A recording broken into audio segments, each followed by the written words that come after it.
champions of baseball.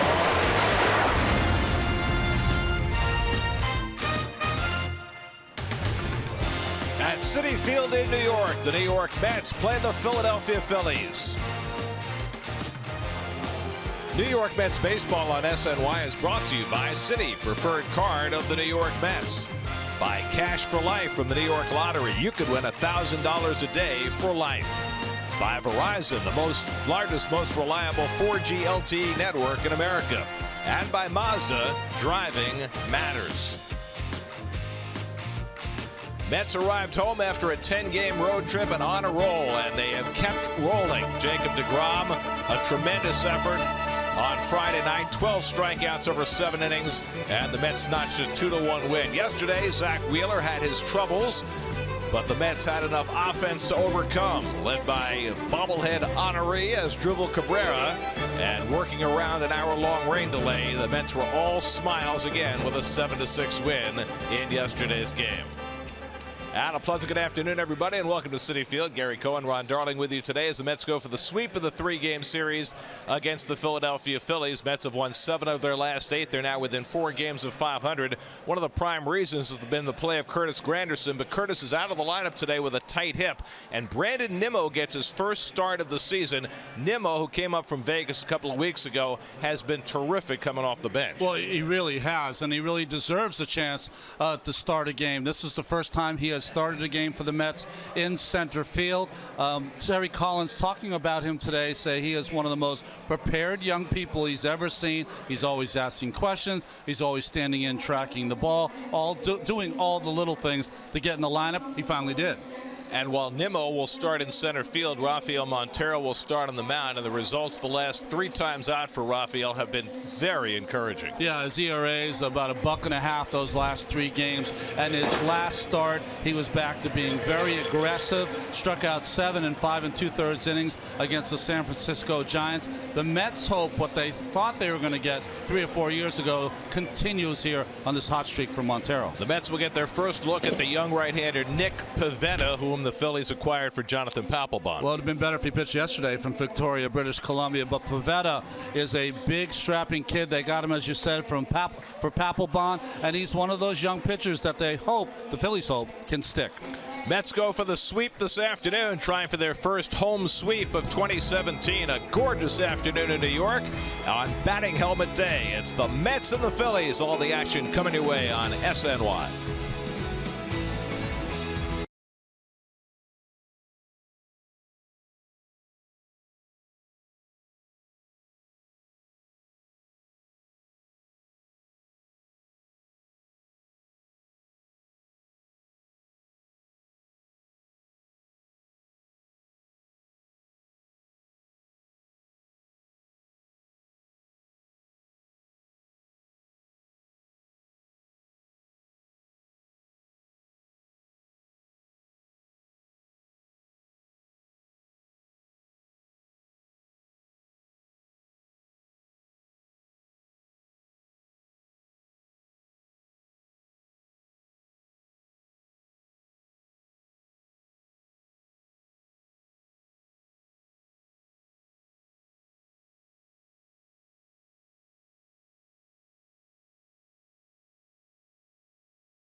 Brought to you by Cure Auto Insurance. Isn't it about time to switch your auto insurance and save?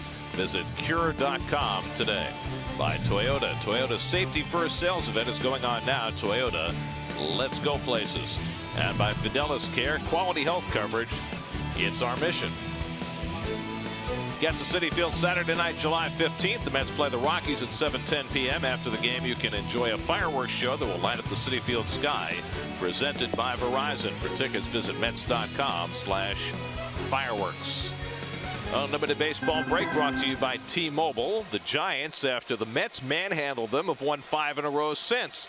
Got a run in the 11th to beat the Pirates yesterday. Miguel Sano not only hitting home runs, but hitting them out of sight. You see where he hit the one yesterday into the bar in left center field? Man. That was something else. Freddie Freeman, starting his conversion to third base, handled his only chance in his first rehab game as he gets set to switch positions upon his return.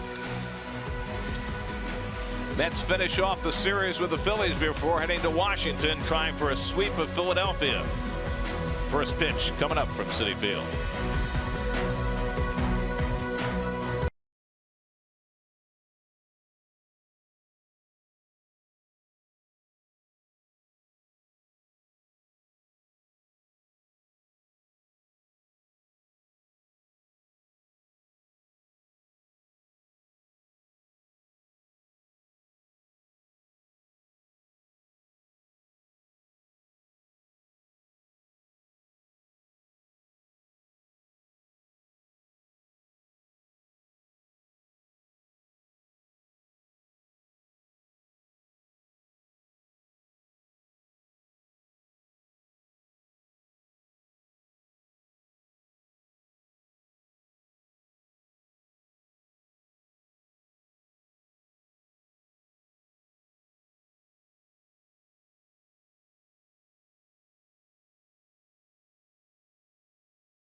Less than 2 weeks ago, he asked to be traded. Now it's all smiles and rainbows for Asdrubal Cabrera, hitting .394 since his return from the disabled list, playing a terrific second base, and honored himself on his bobblehead day by recreating the home run that inspired the bobblehead in the first place. What more could you ask for to make a player who was once unhappy happy again? When asked yesterday, he said, "I feel fine now. We're very happy here. We're trying to play together."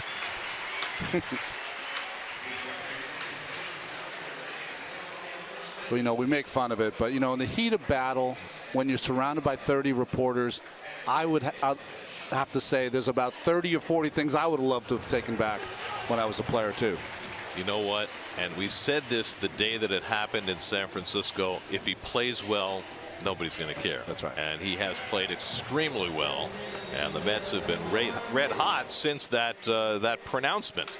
Here's your Hyundai starting lineup for the Phillies. Daniel Nava gets his first start of the series. Nick Williams moves over to play right field. The former Met Ty Kelly's played very well in this series, and he gets his third straight start at second base. Andrew Knapp, who had a triple and a stolen base on Friday night, will get his second start of the series. Well, the Land Rover numbers, the most important number of his last start was 2. Only 2 walks in his 5 2/3 innings pitched. He has been so much better his last 3 games, but the Phillies have really had their way with him in the 5 games. His ERA is 12 against the Phillies. Defensively behind Montero this afternoon. Really have to go to Brandon Nimmo, his first start in center field in the Lexus defense. In the infield, Reyes and Cabrera have been very solid up the middle. Lucas Duda might have had his best defensive game as a first baseman yesterday afternoon. And Rene Rivera back behind the plate.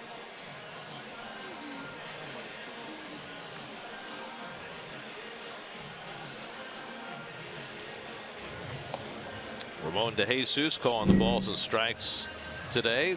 Quinn Walcott at first. Paul Emmel, who had yesterday off, back with the crew. He's the crew chief. He's at second. Scott Berry, who had the plate in yesterday's game, is the umpire at third. Rafael Montero coming off a tremendous start in San Francisco last Sunday. 104 pitches. Really the only negative part is that he threw so many pitches in 5 2/3, but allowed just a run on 5 hits. Only 2 walks in a season where walks have been a concern for him. Let's hope that the success he's had of a recent note makes him more aggressive as he moves along. Then he has a chance.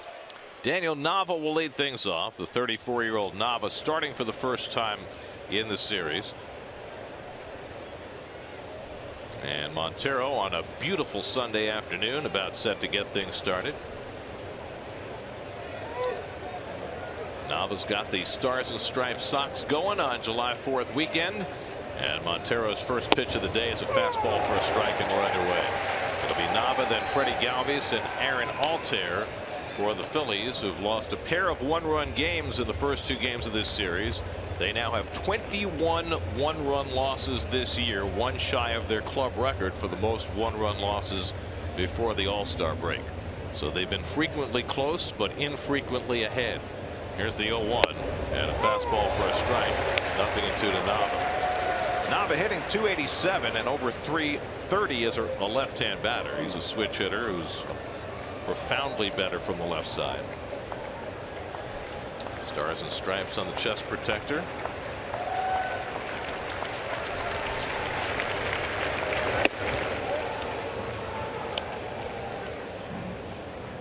It's about where Montero's going to top out, 94 miles an hour.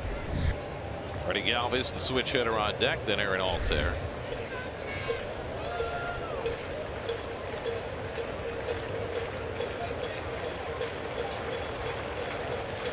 Montero's 1-2.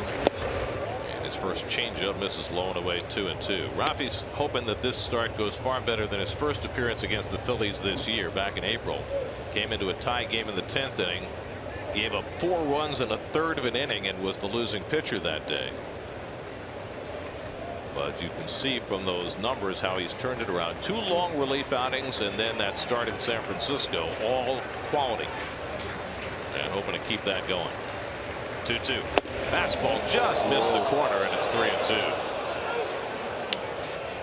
Well, it's a good pitch there. It could have been called by DeJesus behind the plate. Let's see the overhead. No, it's outside. Good call.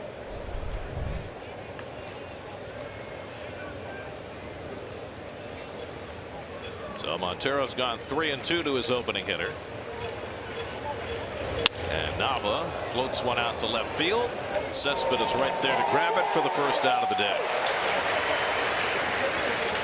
Nava had a game in April against the Mets where I think he flew out to left field 4 times in the game. Which is a good poker hand, 4-7. That's right.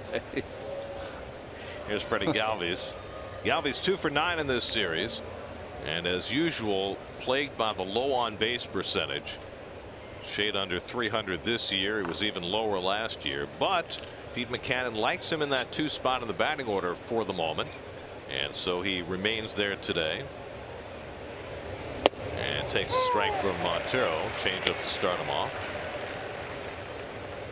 Galvi's 20 home runs last year, just 7 as we approach the halfway point of this season. For the Mets, today is the halfway point of the season, their 81st game. Last year they got to 81 games at 44 and 37. They will not be quite as high in the standings this year, and Galvis has to lean back 2-1. I'm going to have to ask Dan Warthen after this game or on the road trip about Montero's changeup. It's much harder. Yep. They've tightened it up a little bit. Down the left field side and out of play. I mentioned this during the broadcast in San Francisco. I went back and looked at the numbers. Coming into this season, Montero's average changeup velocity was in the 85 to 86 range, and now it's 88 to 90. That's right. He's thrown some from 87 to 90 in this game already. 2-2 coming. Ground ball right at Reyes. Jose makes the play. 2 out. So Montero throwing strikes, getting a couple of quick outs, and now Aaron Altair, who gave a big scare to Addison Reed in the 9th inning yesterday when he hit a ball about 1.5 feet from the top of the fence in right center in a 1-run game. Reed said off the bat he thought it was gone. Well, the way the ball's been jumping the right center, I thought it was gone also, but you know that got a little fortunate break, but he pitched himself out of it. And did so in quick fashion, although not quick enough to keep Terry Collins from today saying that Addison Reed is off limits. That's right. After getting saves each of the last 3 days, Reed will not pitch today. And Terry will have to figure out a different way to close if the Mets have a lead. And Altair takes a fastball for a strike, and quickly it's 0-2. And this is the Rafael Montero that we've been watching these last few outings. And around the strike zone, maybe getting a call occasionally from the umpire. All good stuff. And now working quickly. First slider misses. 1 ball, 2 strikes. So well placed, though. You see that ball started on the outside corner, ended up about 6 inches outside. You can see he's getting excited about what he's doing right now. His mound demeanor has not always been this positive, but success breeds confidence. 1-2 coming. Slider got him. Side retired. Montero with a 1-2-3 opening inning. Fans Altair to seal it. So Montero off to another fine beginning as he strikes out Altair with the slider. Now Brandon Nimmo will lead off for the Mets as they come to bat.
Games for the Mets last year. TJ Rivera has been swinging the bat well. He'll be at third base today.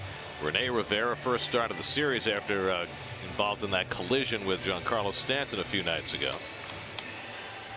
Well, there's the Toyota numbers for Nick Pivetta. Not that impressive, but this kid is a big kid, throws hard, strikes out hitters. one of those guys on the horizon for this emerging Phillies team. Nimmo, 3 hits and 8 at bats with 4 walks in his season so far, and he takes a strike. He's been outstanding as a pinch hitter. Very unusual circumstance for a young player just trying to break into the major leagues. So often those guys used to playing every day struggle coming off the bench, but not Nimmo, at least not so far. Well, he's accepted that that's the role he plays for the most part. That young players usually don't accept that. He's been doing the requisite studying and preparing, and doesn't mean you're going to get results, but so far he hasn't. Pivetta quickly ahead 0-2, and he misses outside with the fastball. Pivetta 6'5", and he's got a nice quick delivery. As Dribble Cabrera on deck, then you went to Cespedes behind Nimmo. 96 misses low, 2-2. Pivetta got banged around in his last start in Arizona Monday, gave up 6 runs in 2 2/3. That was his worst outing to date, and that jacked up his ERA. But he had been pitching pretty well before that. And he strikes out Nimmo to start his day.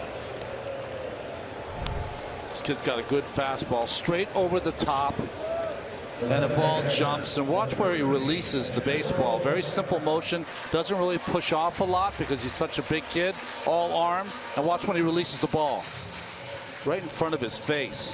That's as close to the batter as you're going to get. Not a lot of push off right there, just honestly just straight up and down, like John Lackey a little bit. Very, very simple.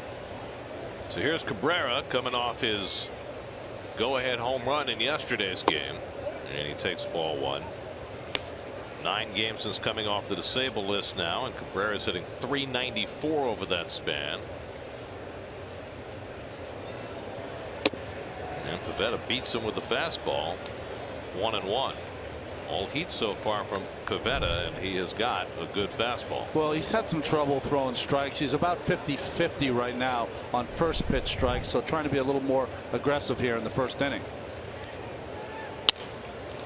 Poked out to left field. Over toward the line comes Nava, and he runs it down for the second out. Some changes defensively for the Phillies this afternoon. Of course, light defense. Nava on left, Montero from right to center, Williams from left to right. Franco, Galvis, Kelly, and Joseph the same infield for the first 2 games. And behind the plate, Andrew Knapp will start game number 1.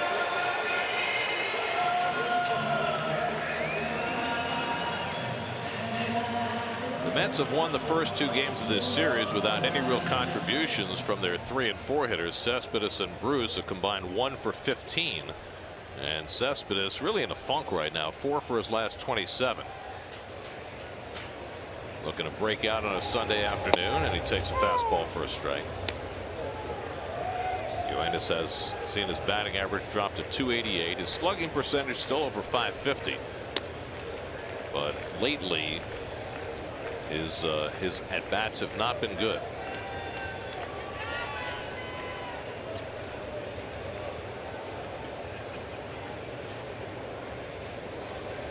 And the first curveball from Pivetta almost goes over Cespedes' head. Wake-up call. 124. Well, now you know why he's been throwing fastballs. Tries another breaking ball, and Cespedes rolls it out to Galvis. Nice sliding stop, and he throws him out to end the inning. Nice play by Freddie Galvis. And Pivetta matches Montero with a 1-2-3 opening inning. Good range by the Philly shortstop. No score after 1 at Citi Field.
Second inning, Tommy Joseph leads off against Rafael Montero. Joseph had a big day yesterday, RBI double, and then the tie-breaking 3-run homer in the 7th that appeared to put the Phillies in good shape. The Mets then came back on Cabrera's home run to win it, and Joseph fouls it away, and it's 0-2. Tommy Joseph now with 14 home runs to lead the Phillies, one more than Aaron Altair. 2 for 9 in this series. Montero bounces the changeup, 1-2.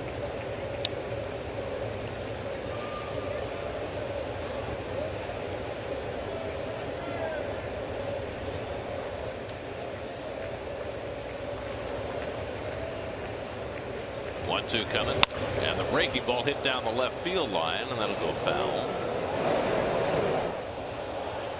Today's quote of the game presented by Investors Bank, banking in your best interest. Terry Collins, as you might have noted if you were watching yesterday, was not happy with the rain delay in the 8th inning. Said, I want a job as a weatherman. They're wrong a lot. Well, the umpires were operating on the best information they had when they stopped the game in the 8th inning. And Terry's issue was that he had gotten a couple of outs from Paul Sewald, wanted him to finish the inning, but with the hour rain delay, couldn't bring Sewald back, so he had to go to Addison Reed, who had pitched 2 days in a row. He had to get 4 outs, and now Reed winds up not being available today. So, but you know, the one thing that we can't control is the weather. Even though we try to. Terry just wants a little better information. 1-2 to Joseph with Nick Williams on deck. And Joseph fouls off the fastball. I've never seen Terry that out of sorts for that long. What do you famished? Was he famished? I mean, what are you going to do? The grounds crew had already put the tarp on the field. You know, you can protest all you want. They're not taking it off. That's right. But it was the circumstances. He just, he wished it were otherwise. 1-2 coming. Just off the plate, 2-2. And, it happened very quickly because, there were 2 out of the inning, and then all of a sudden, bang, the grounds crew's running for the tarp, and Brian O'Nora's taking the teams off the field. And I guess he felt the decision was a little hasty. I was thinking that, and I haven't been able to ask anybody, but to me it seemed like the umpires had a certain time, and once that second out was recorded, they were on the time, and they just went straight to it because the grounds crew was almost running out before O'Nora called it. Yep. I might add, Brian O'Nora's not here today. That was by design. That was not a result of what happened yesterday. Not a New York thing. No. 9th pitch of the at-bat, and that's laced into left field, a base hit for Tommy Joseph. So Joseph all of a sudden has found his stroke since that good day yesterday, and a terrific at bat here, and gets aboard to start the 2nd. Well, this was yesterday. Grounds crew was out quickly, and Terry was beside himself. Brian O'Nora said, got a bad weather report. They said it's supposed to pour. Terry, of course, said after the game, by the way, it never really poured. Rained hard for about 3 minutes of the hour rain delay. That's one of the best things we've done, man. That's cool. And one of those scenes looks like O'Nora was running away from Terry. Why not? That's it through the hole, a base hit for Nick Williams, and the Phillies have something working here in the 2nd. So Williams, whose career has gotten off to a fast start, made his debut on Friday night. He's now 3 for 7. Well, just trying to get ahead with the fastball away, but it was right down the middle. It beat Williams, but he was able to knock it into left field. With Rivera playing in on the grass, no chance for TJ to make up any ground. It's one of those swings where he's not trying to hit the ball to left. He was just a little late on that first pitch fastball from Montero. So now Maikel Franco, who earlier this season did some major damage against the Mets, but has really been lost in this series so far, at least offensively. 0 for 8 in the first 2 games, and he's 0 for his last 13.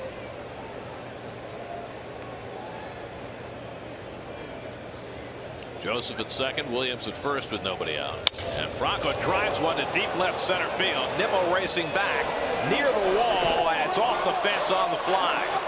Joseph will score. Williams right behind him. He'll score as well. It's a 2-run double for Maikel Franco. His first hit in the series produces 2 runs. And the Phillies have a 2-0 lead.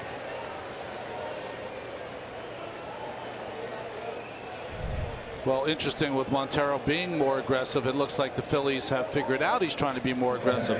First pitch hit from Williams, and now first pitch double from Franco. Well, the lead runner's got to go halfway and take a look, and then he can just coast in. But the best base running was done by Nick Williams, who got all the way to second base and could see it and sensed it and read it correctly. And great speed for the former wide receiver. And now a bunt off the bat of Ty Kelly. Rivera throws him out, and so a successful sacrifice for Kelly, who I'd have to guess was bunting on his own with the 8 and 9 hitters coming up. Exactly. And he's driven in a run against Jacob deGrom. You might want to take at least 2 shots with your 7 and 8 hitter with the guy on second base. So now a runner to third with 1 out, but you've got the 8 and 9 hitters. Now Andrew Knapp had a good game here on Friday night, but if you're Montero, you can pitch carefully here with the pitcher on deck. Mets will bring the infield in.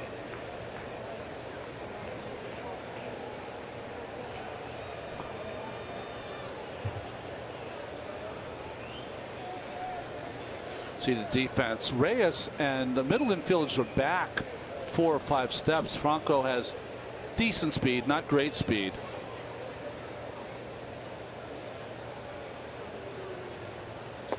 And Knapp lays off the first pitch slider, ball 1. So we mentioned Franco and his success earlier this season against the Mets. Even though he had struggled in this series, he now has 11 RBIs in 9 games against the Mets this year. He had a grand slam earlier, right? Yep.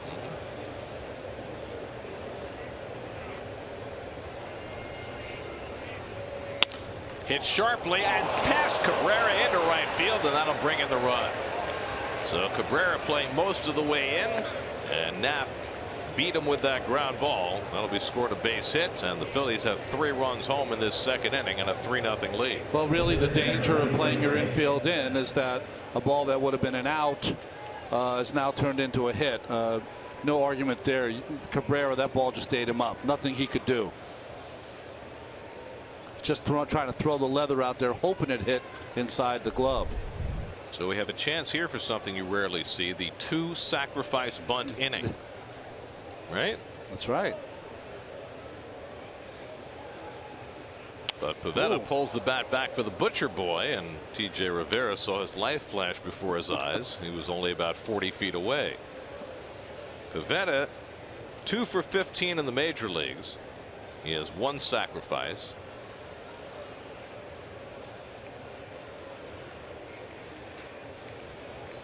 And again showing bunt, and this time means it, but fouls it off, and it's 0-2.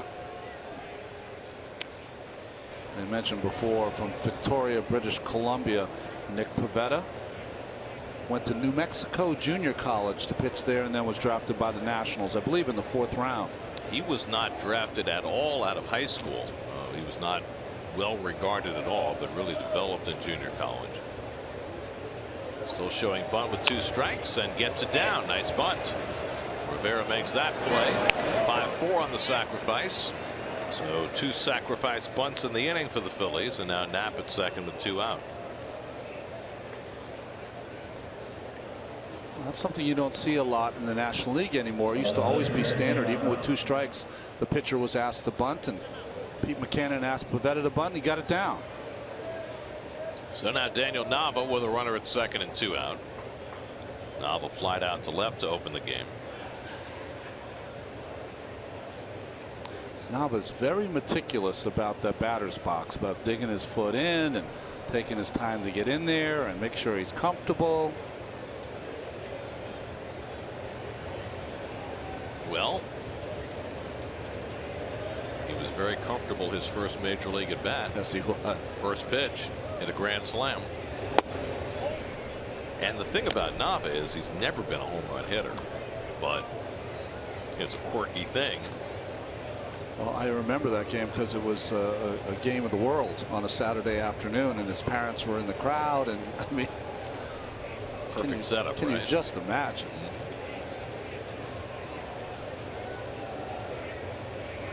And he was a big part of that Red Sox championship team in 2013. Yeah. He had over 300 that year. Played a lot. But things have not really gone well for him since, and he's been very well traveled now with his 5th different team. But he's a guy who's always had to fight uphill. Like T.J. Rivera, he was a non-drafted free agent coming out of college out of Santa Clara.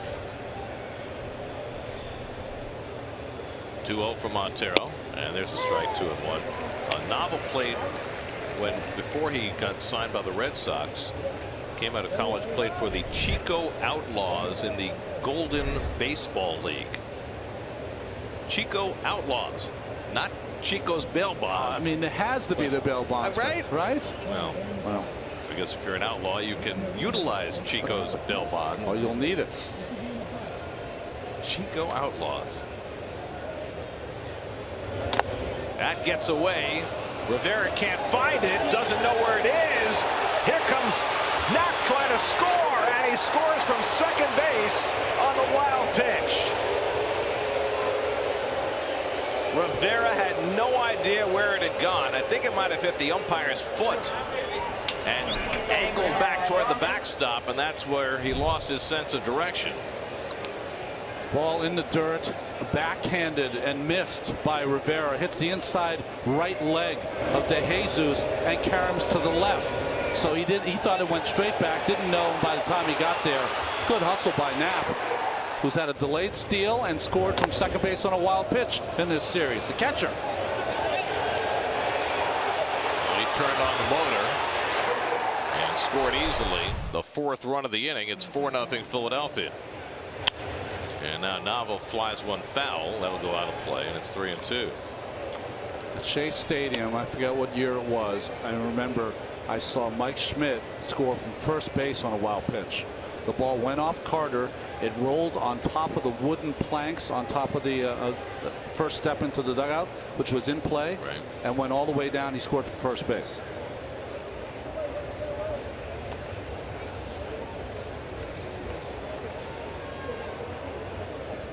So now it's 3-2 on Nava with 2 out. He fouls that away.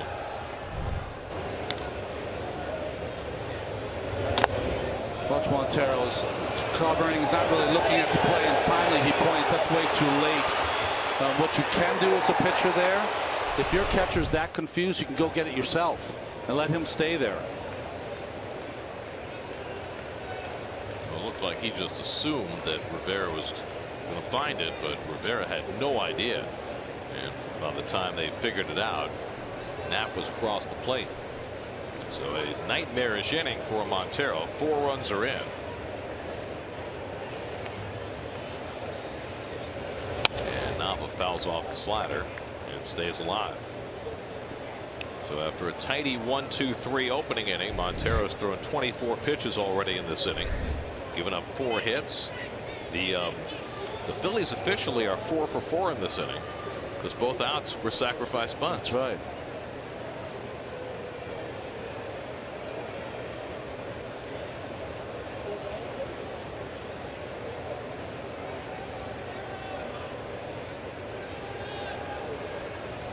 Eighth pitch of the at-bat to Nava, and he pulls that one on the ground past Cabrera, and that's a base hit. And now the Phillies are 5 for 5 in the inning. Well, it's not like the Mets have a lot of backup in their bullpen. Their long man is pitching, starting the game today. And they had to go into the bullpen in the 4th inning yesterday, right, because Wheeler was ineffective.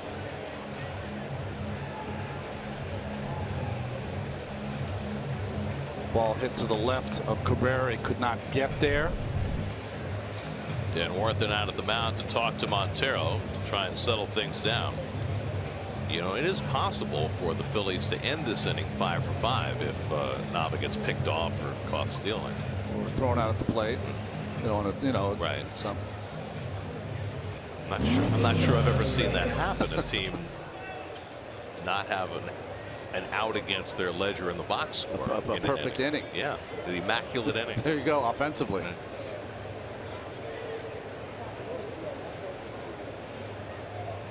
Here's Galvis, the 8th man up in the inning. Grounded out to short his first time up. Nava at first with 2 out. And Galvis takes a slider for a strike. Well, the Mets came back 3 separate times yesterday. They're going to have to do some serious coming back today in an early 4-0 hole. And quickly a 2-strike count to Galvis. Pete Buchanan was very upset that his team lost that game yesterday. He said, when you have a 3-run lead that late, you have got to win that game. And, you know, for a team that is not winning a lot of games, that was really painful. And an emergency hack by Galvis keeps the bat alive. So especially since he had his, his most successful relief pitcher on the mound, Pat Neshek, who just had not had a game like that all year. Well, I was just thinking to myself that he brought the guy in that did the damage, But it was the right time. I mean, Neshek was coming in against 2 right-handed hitters. He's owned them all year long, just not yesterday. Both Darno and Flores got hits against him, and then Cabrera the big blow. Cold Hard Facts brought to you by Clean Crisp Coors Light. Mets have dominated the Phillies over the last 3 years, and they've won this series, which is their 16th in the last 19. Runner goes, and Galvis fouls it off with Nava in motion. You had a chance, Gary, for your perfect inning. Well, it would have to have been a ball. That's right.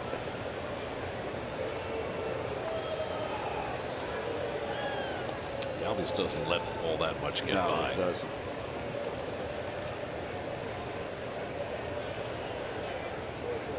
This will be the 30th pitch of the inning for Montero.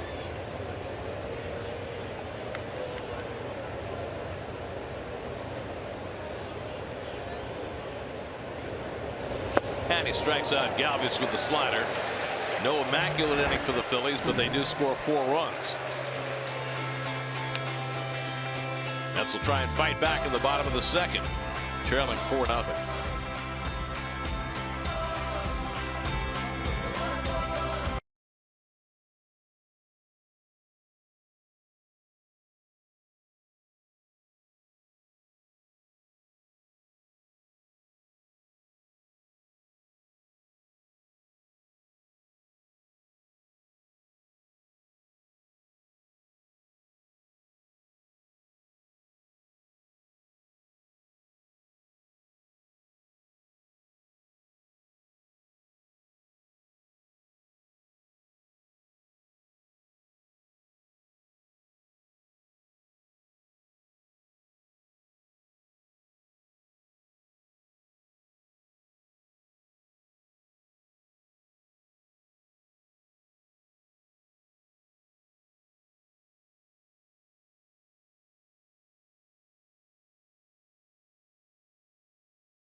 Customizable experience with the MLB.com at Bat app. Get New York Mets home screen icons and app features, as well as game day, live game video highlights, radio broadcasts, statcast, news, and more. Download MLB.com at Bat today. Jay Bruce leads off in the home 2nd. Mets down 4-0, and he drives the first one to deep left field. Back goes Nava to the track, and he makes the catch a step from the wall. So Bruce first pitch swinging, trying to go oppo, and coming up a bit shy for the first out. I wonder what it must feel like for Jay Bruce. who spent his entire career where a ball like this off the bat would be 10 rows deep in Cincinnati and just F7 here at Citi Field. Nama's not fast, but he's got real good baseball instincts. He's a ball player, as they say. Now Lucas Duda, who had quite a day yesterday, came off the sick bed for a double, a home run, and a terrific defensive game. 11 of Lucas's last 13 hits have been for extra bases. Mets were an extra base hit machine yesterday. They had 9 hits, 10 hits, 9 for extra bases in yesterday's game, and Duda a part of that. The only single was Wilmer Flores, right? And he always seems to perk up, Lucas does, against the Phillies. 22 home runs against the Phillies. That's 10 more than he has against any other team. He is to the Phillies what Pat Burrell was to the Mets. Pat the Bat. He hated that nickname. Yeah. Curveball misses from Pivetta, and he's behind 3-1. Pivetta made 5 starts in AAA this year before he was called up. Walked 2 batters in 32 innings. Two walks, 37 strikeouts in 32 innings. That's why he got called up. And there's a walk. He's now walked 25 in 47 innings in the big leagues, just completely the opposite. Horizon trivia question: the only 2 players in Major League history to win a Gold Glove at multiple positions. Chew on that. That's a good question.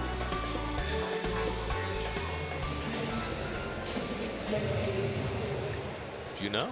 I think I have one guess, one player, but not 2. Oh, I do. I have another one too. I got a Milwaukee Brewer. Thinking. Oh, okay. Maybe. That could be. How about a Houston Astro? Yeah. Did he win? I don't know, but No, he he played enough positions, right?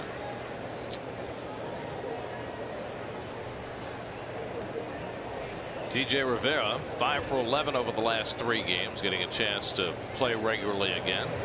And he grabs one right at the second baseman. Kelly with the flip, Galvis with the turn. 4-6-3 double play. And just like that, Pivetta gets out of second inning trouble. 4-0 Phils as we go to the 3rd.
Some of the top high school ballers as SNY and Overtime team up to bring you the best New York City hoops highlights all summer long. Check it out on Facebook, Twitter, and Instagram. Rafael Montero, after a rough second inning, goes back to the mound for the 3rd. Aaron Altair leads off. Altair struck out his first time up. Montero threw 30 pitches to 8 batters in that 4-run second inning for the Phils. Altair, then Tommy Joseph and Nick Williams for Philadelphia in the third. And a 1-0 slider misses, and it's 2-0. So the Phillies had 2 sacrifice bunts in that second inning. Steve Hurt from Elias just sent me a note. Yesterday there were 17 major league games because there were 2 doubleheaders. Yeah. Altair flies one out to left, and Cespedes eases over, and that's the first out. So in those 17 major league games yesterday, there was a total of 1 sacrifice bunt, and that was by the Phillies' Jeremy Hellickson. That's right. In the game here. So the Phillies had more sacrifice bunts in 1 inning today than all of baseball had in 17 games yesterday. Here's Tommy Joseph, who singled and scored a run in the second.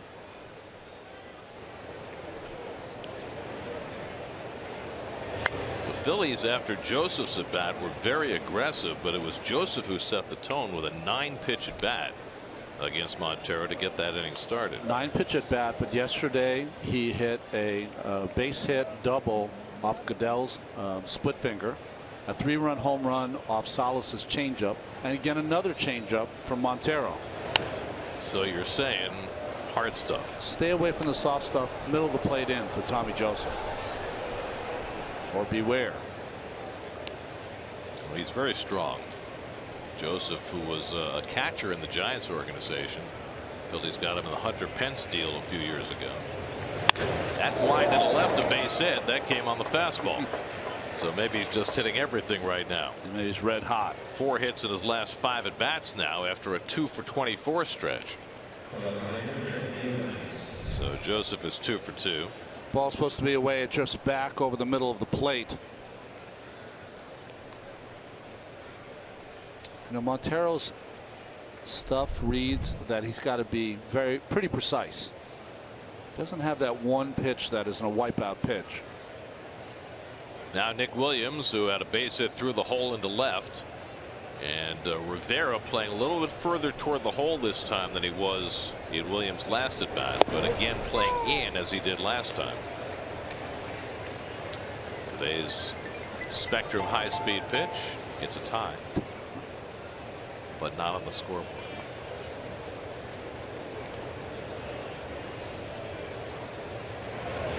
Williams crocks one to right field. Over comes Bruce to get it, and that's the second out. Well, you can see why Williams was brought up and why he was having so much success in AAA. He's got a nice swing.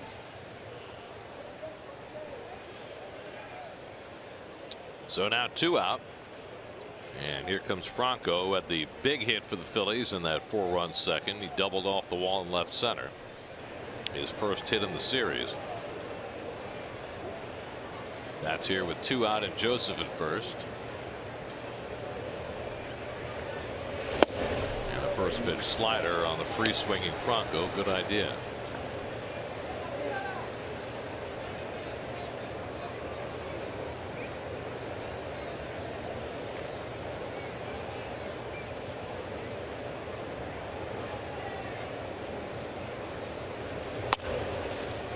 Liner just past the glove of Duda. Nice effort. The ball slicing away from him, and it's 0-2. The ball was 10 feet foul, and Lucas almost caught it. In between Lucas and Mickey Morandini. No, you got to say it I can't say like Harry Callis. Okay. Mickey Morandini. I can't imitate anyone.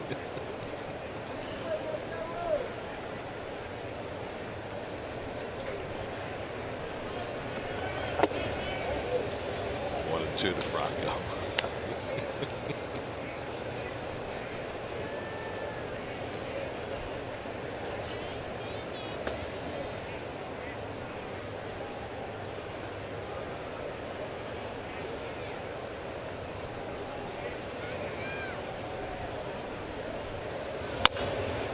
This is just not a very patient Phillies team, is it? No. I mean, up and down this lineup, you have so many free swingers. I said it yesterday. They've definitely have some talented young players.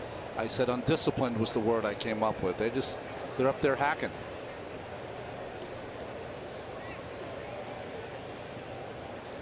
He's third from the bottom in the National League in drawing walks.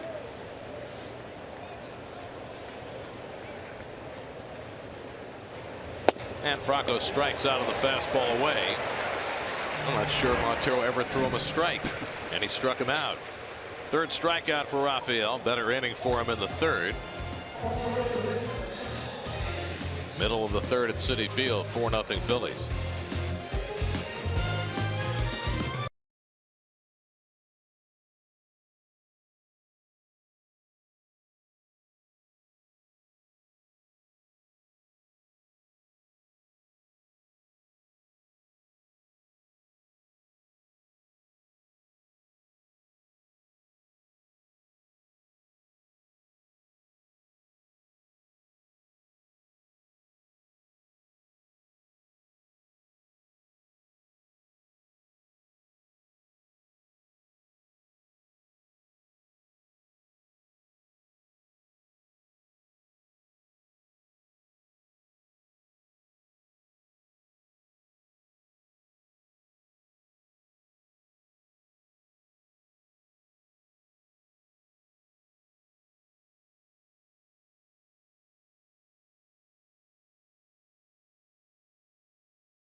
Reyes leads off for New York, and we check in with Steve Gelb. Steve? You know, Gary, we've been continuing talking about hurdles that guys have cleared along their way, or certain things in their baseball life that they've had to really overcome to push them to the next level. And with Jose Reyes, surprisingly enough, it was actually the fact that he wasn't that fast. When he was first signed, he said he was slow. 7.2 60-yard dash is what he ran. The Mets signed him in part because they thought his body type would end up providing the speed that he eventually did, but he had to work at it. And one time when he was down in the Dominican, he had a month-and-a-half vacation, and he went home, and every day he ran a hill that was about a mile away from his house, up and down sprints to get his legs nice and strong. And he went back to the Dominican complex afterwards that the Mets run down there, and he had shaved off almost a second from his 60-yard dash time and went from one of the slowest players on the team to one of the quickest players on the team, and ultimately that's how he had a success in the major leagues. That is almost impossible to believe. I mean, you think of speed as being something that you can enhance a little bit, but that you are born with natural ability. And you see Jose on the active stolen base leaders right behind Ichiro, and just too short of 500. But that's mind-boggling. It is, because most fast players have been fast since they were 6. Right. Always the fastest person. Well, I mean, there was a point early in Jose's career when he had a lot of leg problems, and they tried to teach him a different way to run. Remember that? Mackey Shilstone grounded toward the middle. Galvis gets there and throws out Reyes, one away. And they had to abandon that. I mean, it was so awkward watching him trying to run differently. Yeah. But actually, it makes more sense then that he would buy into that if he had already, in his earlier youth, had to make an adjustment in how he ran. You know, it's funny, when I was 15 years old, I went to a Philadelphia Phillies tryout camp in Massachusetts. And in those camps, you know, you hit the ball, you field it, you pitch if you're a pitcher. I wasn't pitching then. Rene Rivera flies one to shallow left. But I ended up in the finals of the 60-yard dash, where you would race against someone else at the camp. I raced this guy, he beat me. I met him 3 years later. We both were freshmen at Yale. Became my best friend. Played football and baseball with him, Rich Diane. I mean, can you imagine? At 15 years old, that's the first time we met. What are the odds? I still harbor resentment that he beat me in that race.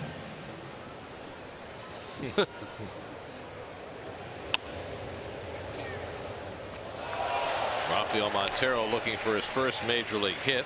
0 for 6 this year, 0 for 24 in his career, but he did have 2 hits for Vegas this year. In fact, 2 for 6 for Vegas, so he was hitting over 300. The Vegas part he's got down pat. It's this part that. The pitching part and the hitting part. Yeah. Yeah.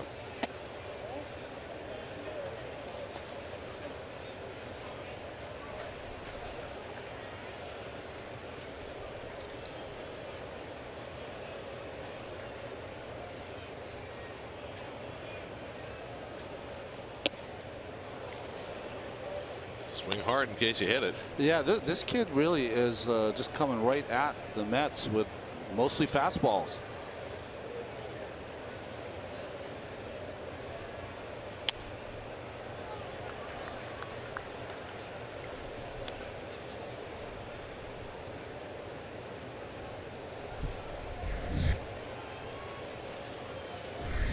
Brandon Nimmo would be next.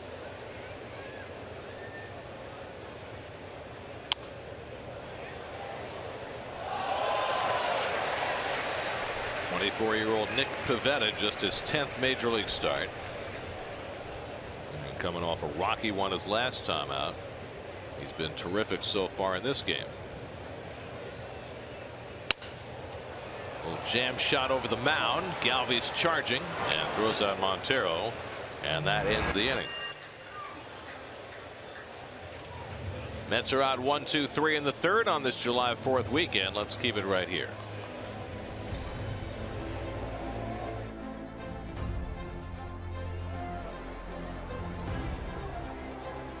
Thanks to the greatest military force across the globe, America remains land of the free and home of the brave. During each Mets home game, we recognize a veteran of the game, and here is today's honoree. Captain Joseph P. Quinn entered the United States Army as a field artillery officer in 2002 following his graduation from the United States Military Academy at West Point, New York. He served 2 tours in Iraq, a tour in Afghanistan, and earned a Bronze Star before separating from the service in 2008. Captain Quinn currently works as the National Leadership Director for Team Red, White, and Blue of Veterans Charity. He also organizes an annual scholarship fundraiser for Xaverian High School in honor of his brother Jimmy, who was a victim of the 9/11 attacks. Please welcome our New York Mets veteran of the game, Brooklyn's own Joe Quinn, accompanied at the game today by his wife Melanie and daughter Beckett. Presenting Joe with an American flag that has flown over Citi Field is Mets pitcher Steven Matz. First Data salutes those who serve. First Data and SNY salute those service members who made the ultimate sacrifice in defense of our nation. Today and every day, we're grateful for the service of the entire military community. First Data and SNY salute the veteran of the game.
For 4-0.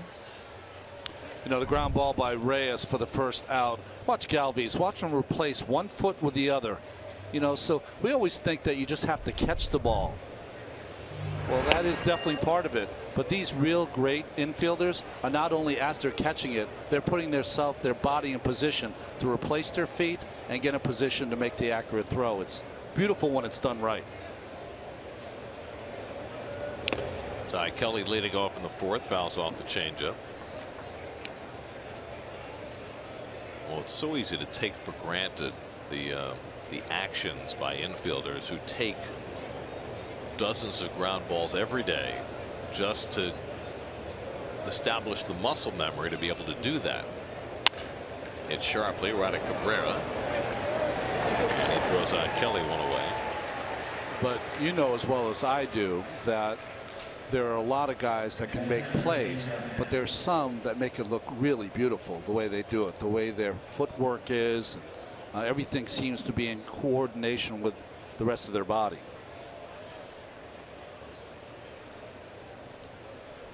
Well, here is Andrew Knapp, who has enhanced his base running bona fides in this series. He's had a delayed steal, first in the majors. He had a triple, his first in the majors. And then he scored from second on wild pitch today. Rolls this one out to Reyes, and that's a quick second out for Montero.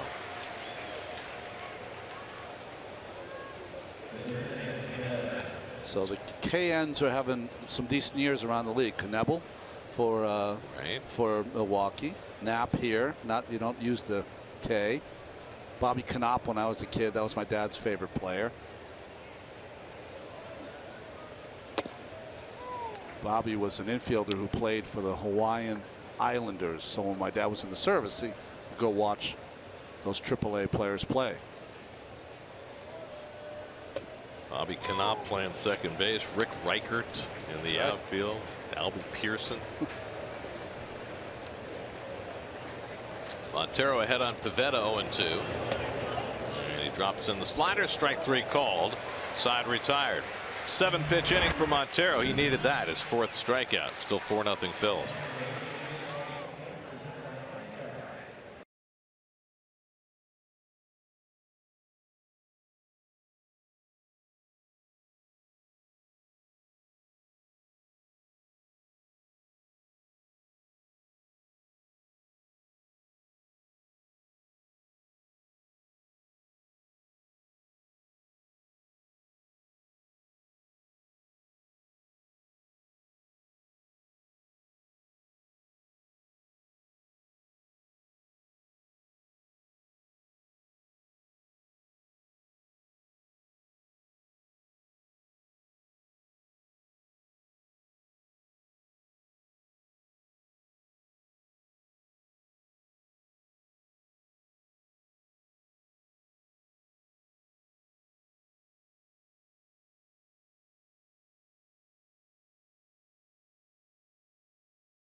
Perfect day for a run. That's right. Let's make sure you bring your, your radio. Listen to Howie and Josh if you're going to go for a run during the game. Well, you don't miss anything. Second time through the batting order for the Mets against Nick Pivetta, who is not allowed to hit. First time through. Brandon Nimmo leading off in the fourth and takes a strike. Now that's a nice accessory to a hot ballpark. The fan, you know, not the fan of the team, the fan that you keep yourself cool with. Nimmo pops one up into shallow center. Nava coming on into shallow left center. And that's the first out. Let's answer our Verizon trivia question. 2 players to win Gold Gloves at multiple positions. We didn't have either one of them. Should have had Polanco, because you know, we used to always say when he was playing for the Phillies that he was a 2-time Gold Glove winner at 2 different positions. So that's bad on us. Darren Erstad won his Gold Gloves playing for Terry Collins in Anaheim. Darren Erstad has done a lot of things that nobody's done before. He was the first guy to drive in 100 runs batting leadoff. I mean, think about how hard that is. I know. Also a great punter in college. Nebraska, right? Yep, I think he's a coach of their program now. Is that right? Yeah, their baseball program. But they've been replacing the ball a lot today. I don't know what it is about the baseballs, but Pavetta's had to throw a couple in right in the middle of at-bats. And they're not using special baseballs this weekend like they did on Father's Day. Don't know that. Well, with the blue seams you're talking about, right? You never know anymore with all the different uniforms. I can't keep up. Different tributes. Everybody going with the Stars and Stripes for 4 days. That's the one thing about us, Gary. We got the same tired old shirt every day. Don't have to worry about changing it out. Now that it's summertime, the fashion choices are very simple in our booth. It's a little more complicated when it's colder. Gotta figure out what tie to wear. Here's the 0-2 to Cabrera, and a slider at his feet, 1 and 2. So we've seen a couple of sliders from Pivetta.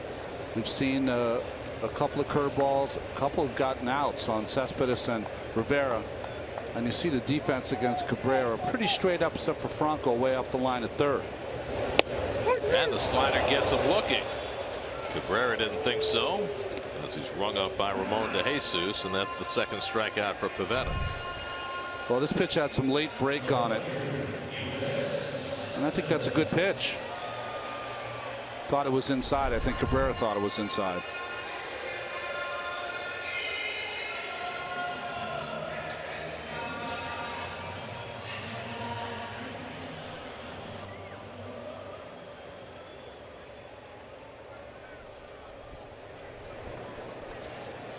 So 2 out and nobody on. Now Yoenis Cespedes. Grounded out to short. A nice play by Galvis his first time, and he goes after the slider and misses.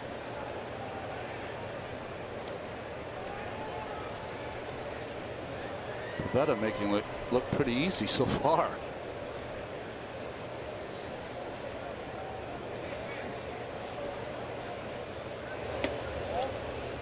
He's rolling with that slider here in the 4th inning. Well, second time through the lineup, maybe trying to establish his breaking stuff.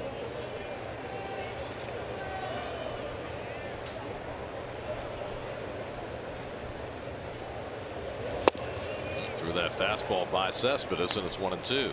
Again, Cespedes, who always seems to be on balance, has been off balance the past 2 or 3 days.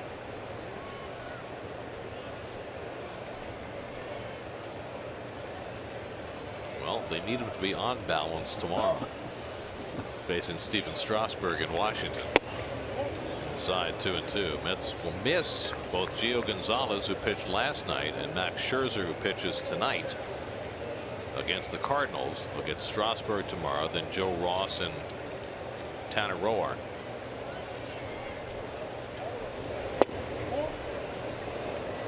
Full count to Cespedes. There are the city probables. Mats Lugo in the morning game on Tuesday, and DeGrom Wednesday night.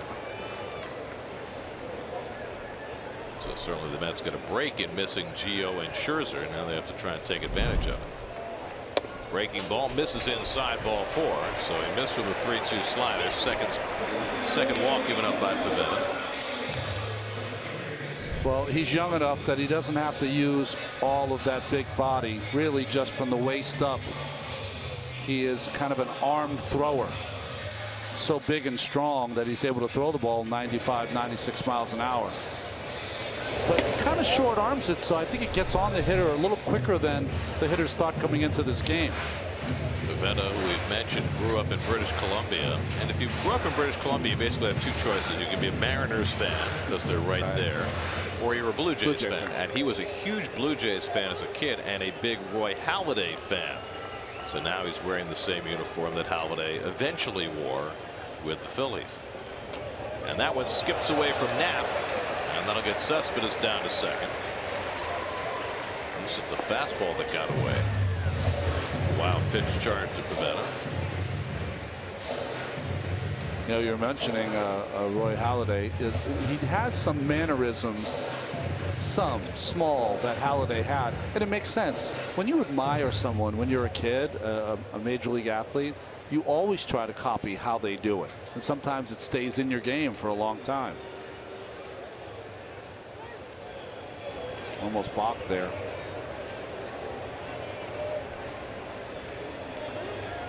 So the Mets have a runner to second base for the first time in this game, still looking for their first hit against Pivetta.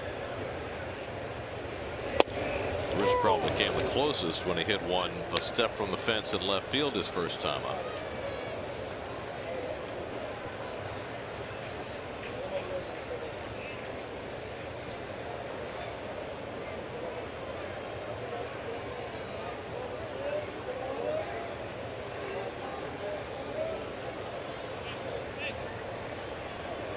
See a Pivetta telling the catcher Knapp that he can't see, so go through the signs again. Having trouble seeing. You know, sometimes you get the glare off the field in these day games. Rolled into the shift. Ty Kelly's there to scoop it up, and Bruce still looking for his first hit in this series. Now 0 for 9. Mets have gone hitless through 4 against the rookie Pivetta. 4-0 Phils.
Sales event is on. For big savings, go to buyfordnow.com.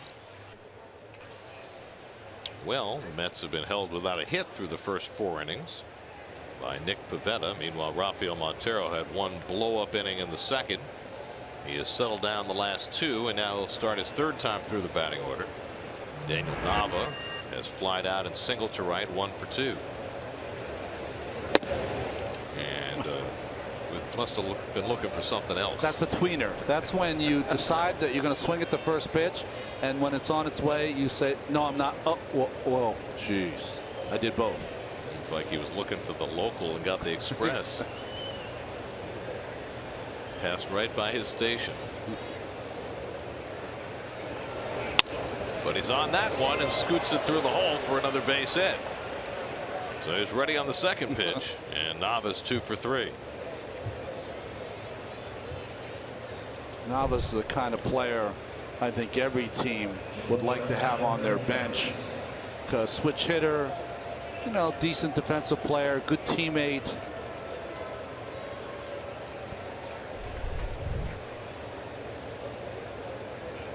So the Phillies have their 7th hit. Leadoff man on in the 5th, and here's Galvis, who's grounded out and struck out. Watch out for the bunt here if you're TJ Rivera.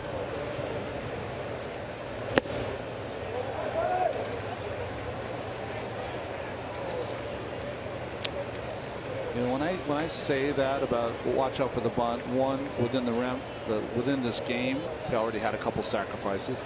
Galvis is struggling, doesn't have a lot of hits. You know, those are all the things that you factor in when you're pitching to guys on whether they're thinking of bunting or not.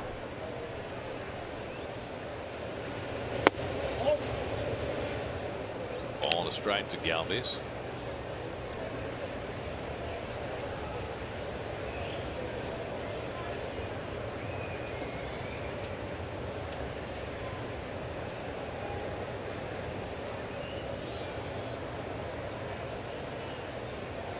There goes Nava, hit and run play, grounded down to Duda. He'll put the tag on Galvis for the out. So Pete Mackanin playing a little hit and run, and Nava winds up at second with one away.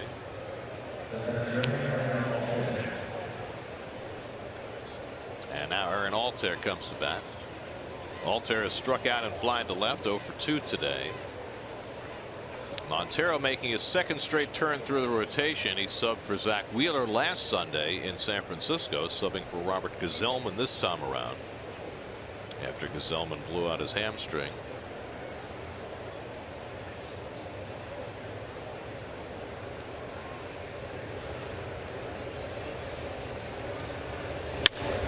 Altair flies one out to right. Back toward the corner goes Bruce, right in front of the wall to make the catch. Nava tags, he'll go to third. Just enough ballpark to keep it around. But Altair has had some bad luck. He's been very close on a couple balls going out of the ballpark. A nice play by Bruce on a ball that seemed to be right in the sun. Jay's defense has been really spot on all season long. So now 2 out, Nava at third, and here's Tommy Joseph, who's already 2 for 2 in this game. Twice a single to left. He's scored a run. And he grounds one down to third. TJ Rivera's got it. Makes the throw on target. Side retired. Montero gets around to leadoff hit in the 5th. We're halfway through at Citi Field. Phillies 4, Mets nothing.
Rookie Nick Pivetta, 10th big league start, hasn't allowed a hit through the first 4 innings. Rafael Montero had the one bad inning. Lucas Duda leads off the home 5th and pops one up in foul ground. Franco over near the railing, but it's back in the crowd. Duda drew a walk his first time up. One of 2 walks Pivetta has allowed, the only 2 Met base runners. It'll be Duda, then T.J. Rivera and Jose Reyes for the Mets in the 5th. Franco just now getting back toward his position. Still walking, still walking, still walking. Well, that's the pitcher's fault. We saw the defense there, the big shift. But what the pitcher has to do, the third baseman, is just run and try to catch a ball for you. Give him some time to get back there, stand off the mound. But he's locked in with the game he's got working so far. Duda pulls one foul, and it's 1-2. Well, Pivetta has only struck out 2 today. He came in averaging 9.8 strikeouts per 9 innings. In fact, in his first 4 starts, he struck out 5 or more in each one, and this is mind-boggling to me. I think that's the second time I've used that term today. There's the 1-2 coming to Duda, and he gets one high in the air to right center. And Altair calling for it. 1 out.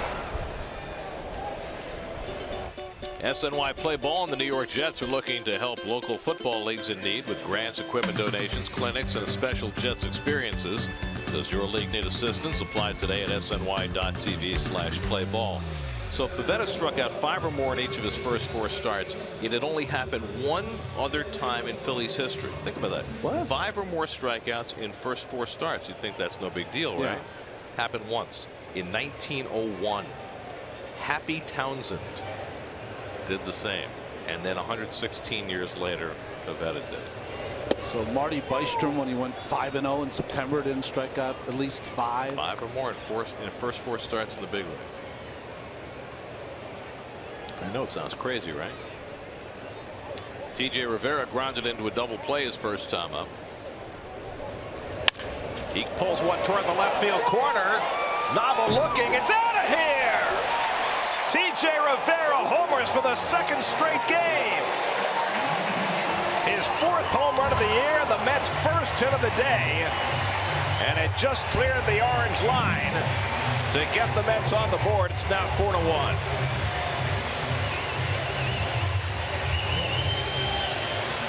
Boy, TJ just keeps hitting, doesn't he? Got a breaking ball from Pivetta. He's a line drive hitter. That one just went out of the ballpark. Even his home runs are line drive. Right. Little spinner in the middle of the plate. Didn't miss it.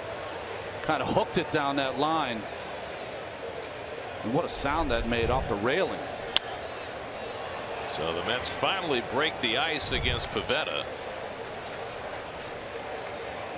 Watch his foot toe tap there. Right on time. And hitting that ball out in front of the plate.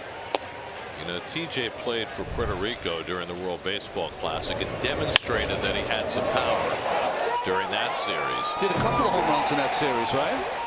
And now he's got 4 in the big leagues this year.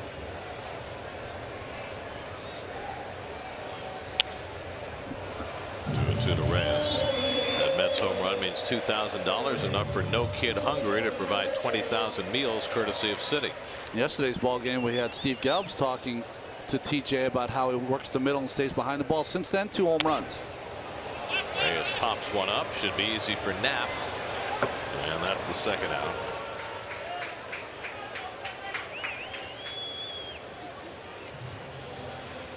Here's a Jeep pitch cast on the home run. Could really, we had the same thing yesterday. The ball is almost middle every time these guys leave the ballpark. If you took a ruler Yeah. and measured top to bottom, side to side, and placed a dot right in the middle of the rectangle, that's where it would be. That's right. Here's Rene Rivera with 2 out. Rivera flied to left his first time up.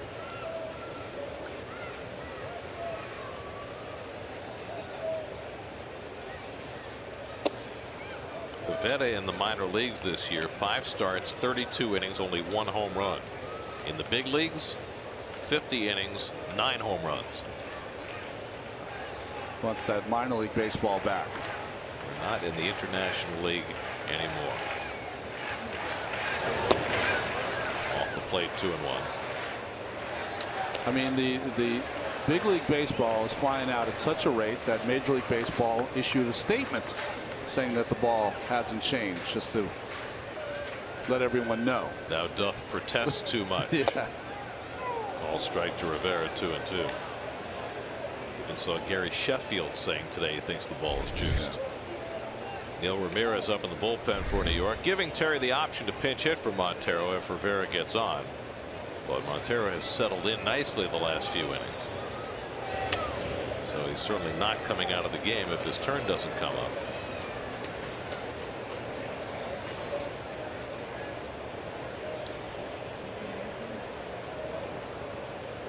Pivetta has walked 2, struck out 2. He's 3-2 on Rene Rivera. And Rene fouls it off.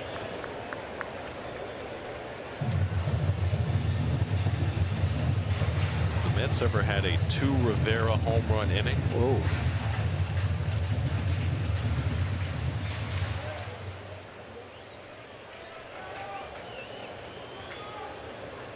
Three-two coming. If Rene did, they might have to rename the place to Rivera Stadium. There you go.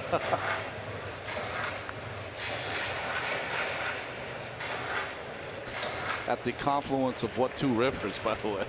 Well, Flushing Bay and and that pond that's out. puddle in the parking lot.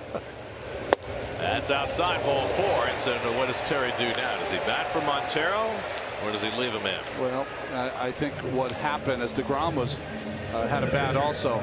I think because of what happened yesterday with Zach Wheeler only going 3 2/3, you want to push Montero a little farther.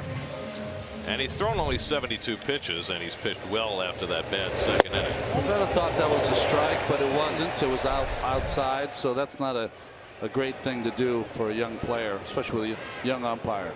So Montero, still looking for his first big league hit, will take the turn at bat. Grounded out to short his first time up to stretch his career number to 0 for 25.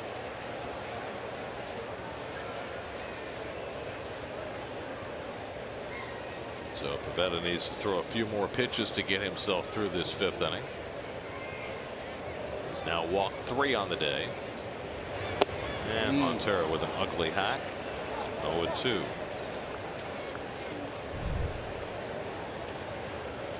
Sometimes you throw a breaking ball to a pitcher because it just makes you feel good about yourself, because you know you're going to get a bad swing. That swing was the 2nd worst statement by a Montero this week. Very good.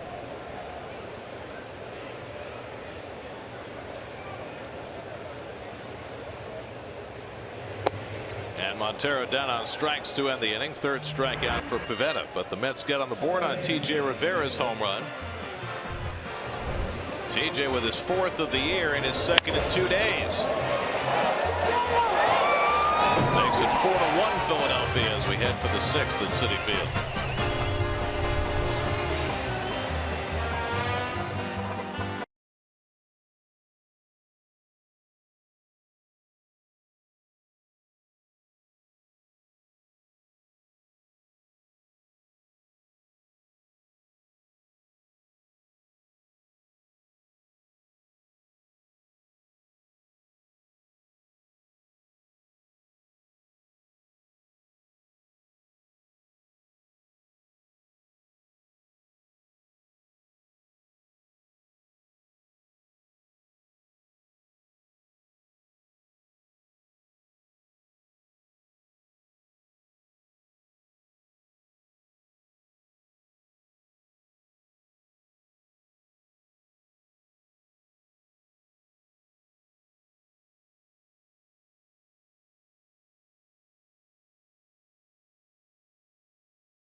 Well, it's Family Sunday. The Mets take on the Rockies at 1:10. The first 15,000 fans in attendance will receive a Mets mini bat presented by Papa John's. Plus, all kids 12 and under can run the bases after the game in the Mr. Met Dash, courtesy of Northwell Health. For tickets, visit Mets.com/Family Sundays.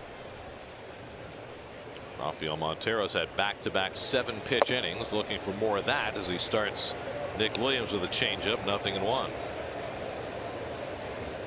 Williams has hit 2 balls hard today, single to left in the second, scored a run, then lined out to right field. He's been impressive in his first series in the big leagues, and he slashes that one foul, 0-2. Well, we really got a chance to watch him run, scoring on that double by Franco, and he can fly. 23-year-old from Galveston, Texas, acquired in the Cole Hamels trade. And he strikes out on the changeup. So Montero starts the 6th inning with his 5th strikeout.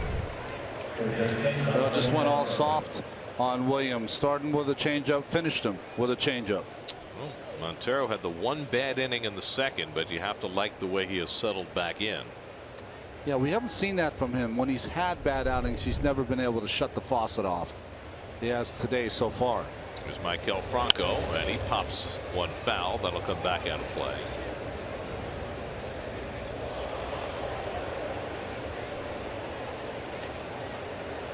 Franco drilled one off the wall in left center to drive in the first 2 Philly runs today, and then he struck out in the 3rd.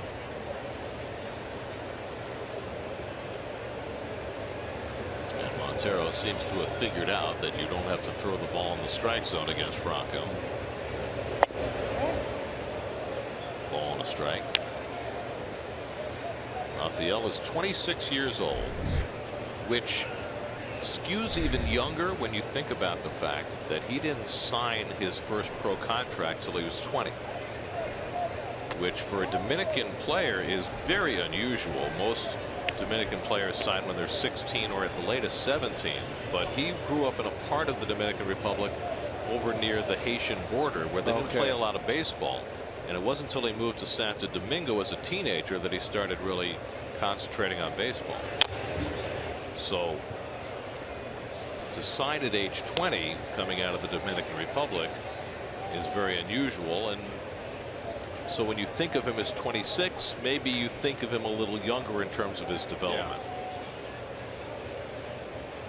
And maybe that's why it's taken him so long to smooth out the rough edges. 2-2 coming off the corner, and it's 3-2. Well, that's why when we see all these play ball initiatives, we're trying, baseball's trying to give young kids the ability to play ball everywhere, wherever you grow up. Well, it's kind of like when we talk about kids from northern New England, that's right, or from Minnesota, that they tend to be later developing because they didn't get to play as much as kids. 3-2 coming, and Franco takes ball 4. A hard man to walk, but Montero bouncing a changeup on 3-2. Let's check in with the studio. Eamon McEnany has a game break brought to you by your Tri-Honda dealers.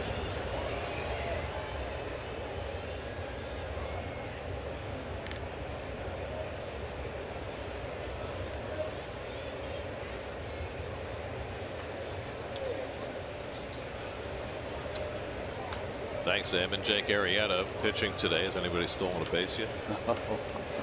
He's only given up 1 hit. So here's Ty Kelly, who has sacrificed and grounded out, and he takes the fastball outside from Montero. It's your second slide Miguel Montero reference. Well, it's just that Arrieta, had 7 stolen bases against him last time he pitched. 4 of them by Trey Turner, who's now on the shelf, which makes the Nationals a very different team, whom the Mets will get to face tomorrow. I mean, first Adam Eaton goes down for the season with a knee injury. Now Turner, it makes them a very different teams in terms of their athleticism. That's right. I mean, they had those 2 really fast guys hitting 1-2 in the batting order when the year began, but right now neither one is there.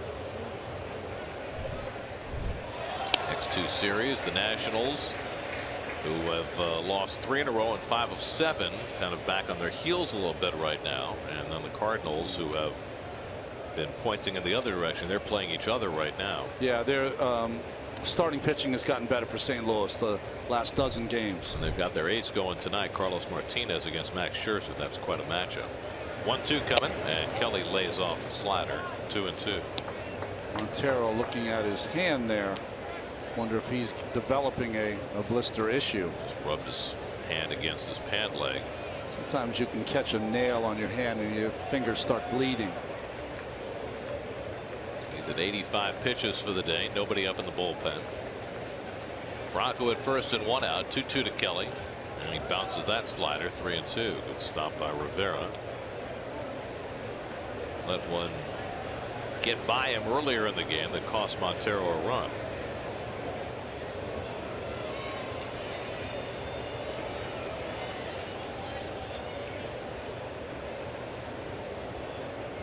Second straight full count for Montero.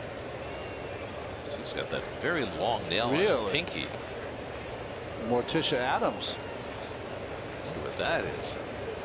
3-2. Runner holds, and it's ball 4. So after not walking anybody for the first 5 1/3, Montero has walked back-to-back batters, and you have to wonder if something is bothering him. Yeah, but isn't that the way you bat your pitcher, because you want to get more length from him, because yesterday you needed a lot from your bullpen, and he gets in trouble immediately.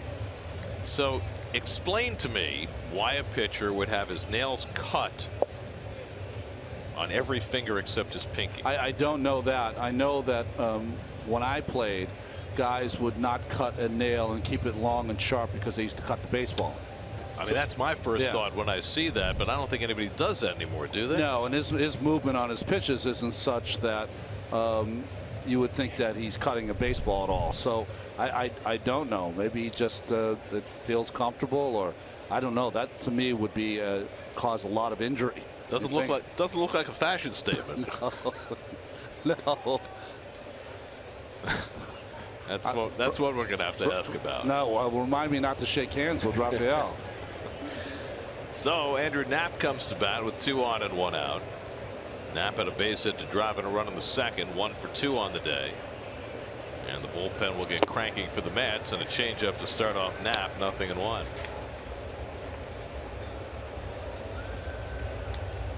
Pitcher Pivetta is on deck, so Montero with a chance to get through this inning unscathed, but trying to negotiate past back-to-back walks. Walks have been a huge issue for Montero throughout his big league career.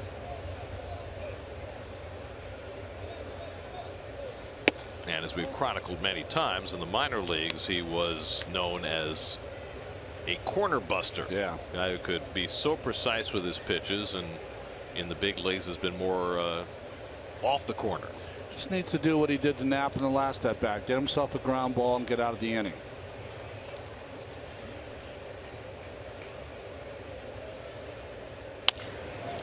Lifted toward the left field line. Cespedes over and gets there. Caught it in fair territory. And that's the second out. Ball had a little tail on it. So Cespedes timed it perfectly so that he was decelerating once he got close to that wall. So it was easy for him not to smash into it. Immediately head up to make sure that Franco wasn't going anywhere. So now 2 out and 2 on, and the pitcher Pivetta comes up for the 3rd time. He has sacrificed and struck out.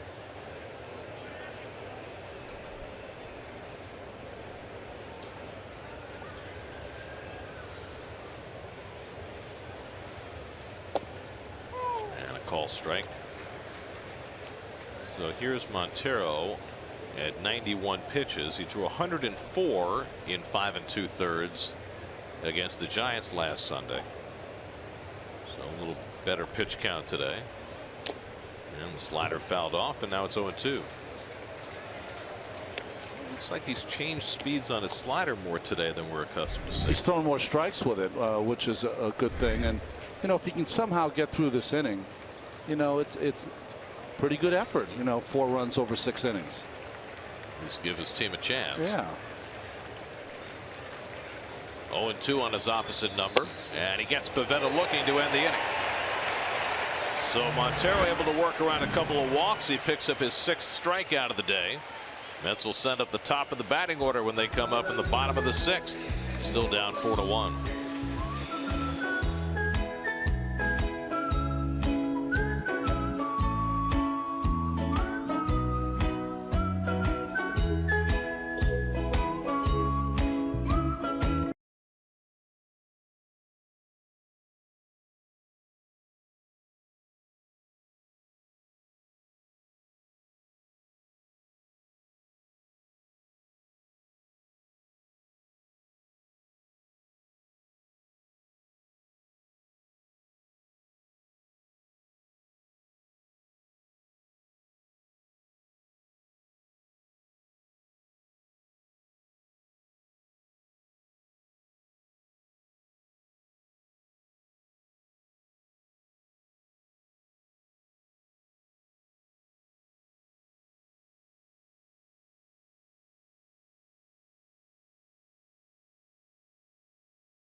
Brought to you by StubHub. Mets have only had one hit against Nick Pivetta over the first 5 innings. That was a home run by T.J. Rivera with 1 out in the 5th. Now the Mets will start their 3rd time through the batting order against Pivetta. Perfect time for a hot dog. SNY Super Slow Motion is brought to you by your Mercedes-Benz Tri-State dealers. Mercedes-Benz, the best or nothing.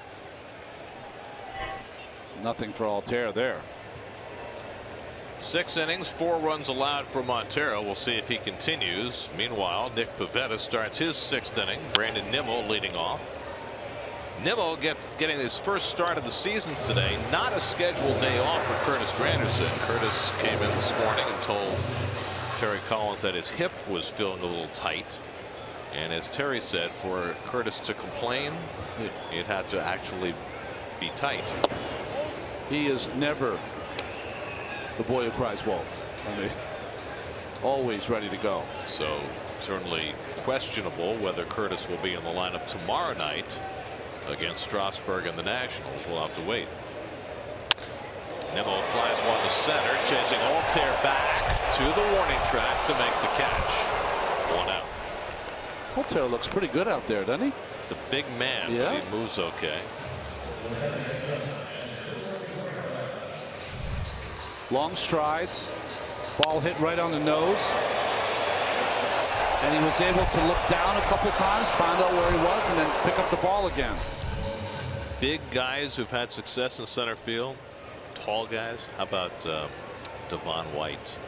He was a beautiful player to watch play center. He made everything look easy. Gary Maddox. You know, Bake McBride was tall, right? But Maddox played most of the center field. Cabrera leans back, ball 1. Well, you know the old Ralph Kiner quote: 3/4 of the world is covered by water, the other quarter is covered by Gary Maddox. Gary not only was tall, but he had incredibly long legs. I don't know what his inseam for his pants would have been. His strides were 38 or whatever. Yeah. He had like Edwin Moses kind of stride. Right. He reminded you of a middle distance runner. Exactly. Cabrera gets jammed and flies one out to right. And Nick Williams has it, 2 out. So Pivetta rolling right along. 2 out of the bottom of the 6th. Mets down 4-1. And here's Cespedes. who drew a walk his last time up. 0 for 1 today, 1 for 9 in this series. And his at-bats continue to look rather uncomfortable. 24-year-old Nick Pivetta making his 10th big league start, bouncing back from his worst start as a big leaguer against Arizona his last time out. Got knocked out in the 3rd inning. It's been anything but that today. Fastball strike to Cespedes.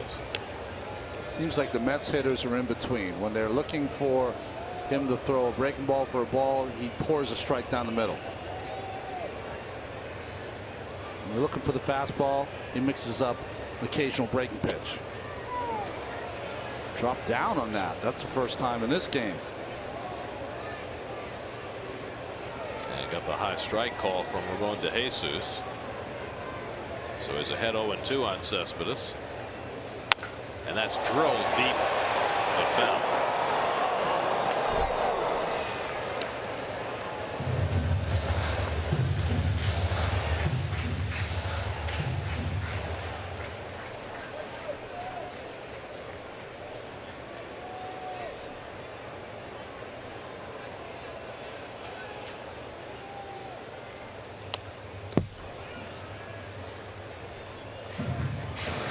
Mets came into the day trying to do something they haven't done all year.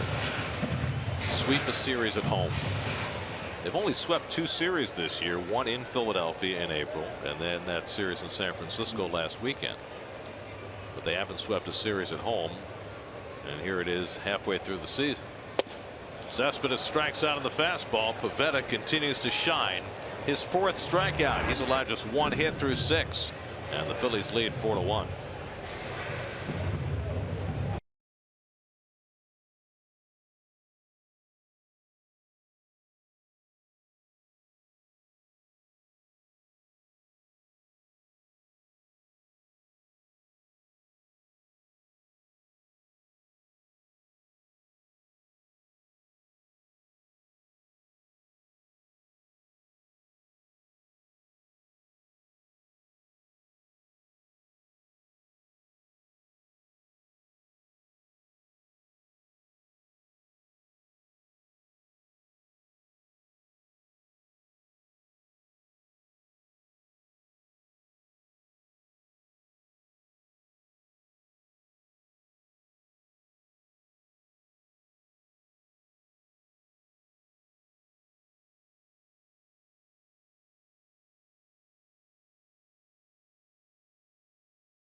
Out there as we go to the 7th inning.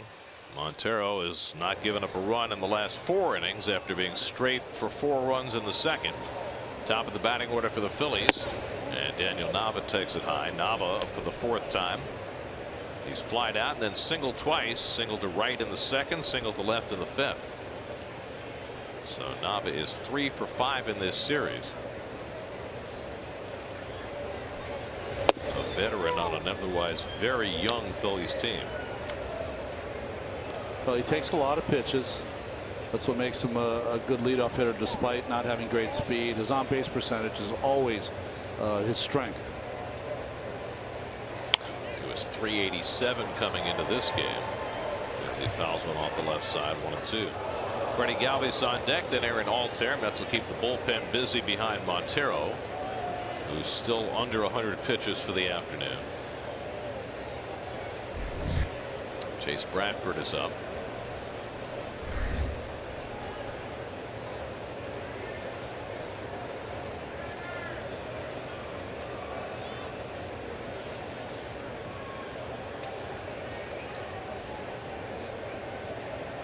Now the 1-2 and the breaking ball down.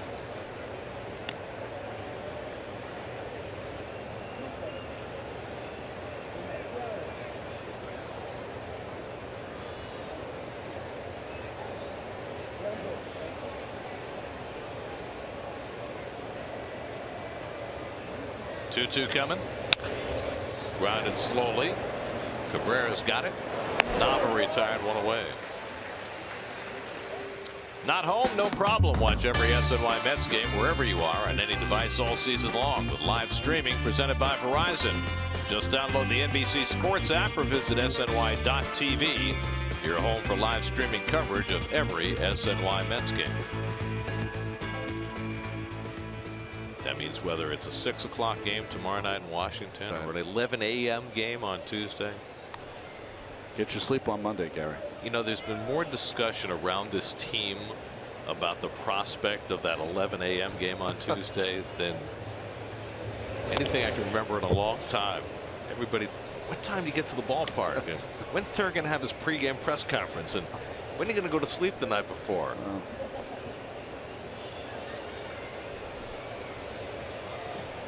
The teams I played for would have been there around 10, ready to go. But these days, yeah. I mean, we live in an era where for a 7 o'clock game, most of the teams in the ballpark by 1:30. But doesn't Terry Collins like get to the ballpark 7 or 8 o'clock in the morning for a 1 o'clock game? He does. Gets his workout in before everybody gets there. Well, one thing about tomorrow's game, Terry was bringing it up. The Mets played this afternoon. The Nationals are playing tonight on national TV, so they'll get in Washington before the Nats. Right there in St. Louis for the Sunday night game. So the Mets will be the better rested team tomorrow. Then nobody will be rested Tuesday. Inside off the bat of Galvis. Here's the question: what time are you going to get there? I don't know. I'm trying to figure that out too. I mean, normally for a 1 o'clock game like today, I wake up about 6:15. Okay. So I'm not getting up at 4:15. I know that. Well, figure it out and let me know, because I don't want you to embarrass me. You know, be there too early. That's okay. That's never a problem.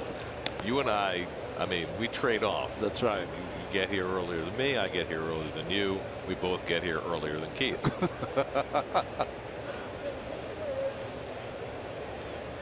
2-2 for Montero, and Galvis whacks one in left field for a base hit. That's a nice job of hitting by Galvis. Cut off by Cespedes, and Galvis will hold with a 1-out single. Just flick that changeup the other way. And Terry Collins pops out of the dugout, and that should be all for Montero. Boy, that ball's 6 inches off the plate, and Galvis, like you said, just got enough bat on it, get himself a base hit. So Montero, who looked like he was not going to be long for this game in the second inning, winds up going 6 1/3 and kept his team around. And now the Mets will go to the bullpen here in the 7th with Chase Bradford coming in. Call to the bullpen brought to you by Verizon. We'll be right back.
appearance for Chase Bradford.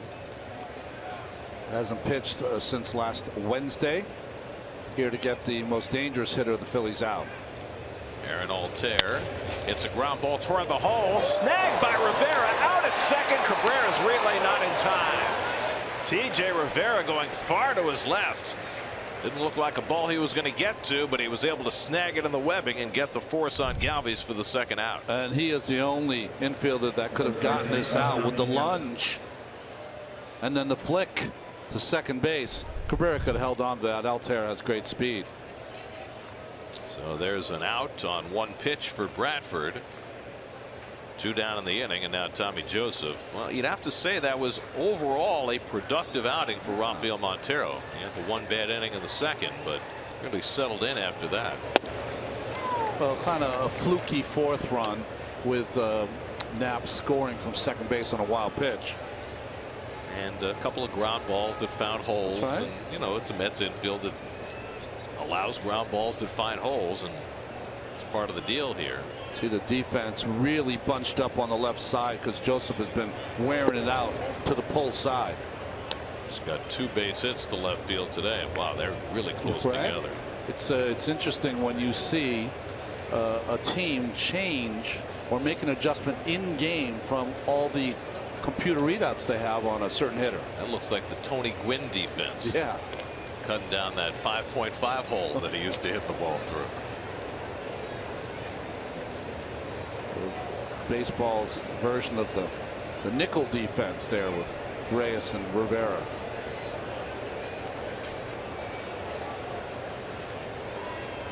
One. He fouls back the fastball. 1-2.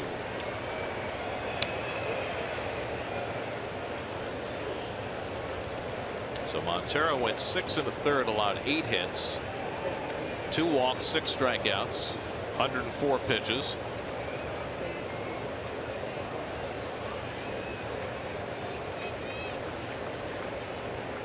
One-two coming, and he strikes him out to end the inning. Bradford fans Joseph, so Chase Bradford comes in and gets 2 key outs.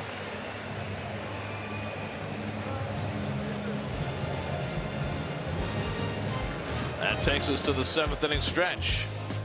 Mets come to bat down 4-1.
in Washington tomorrow. It's a 6 o'clock start, so our pregame coverage begins at 5 o'clock tomorrow.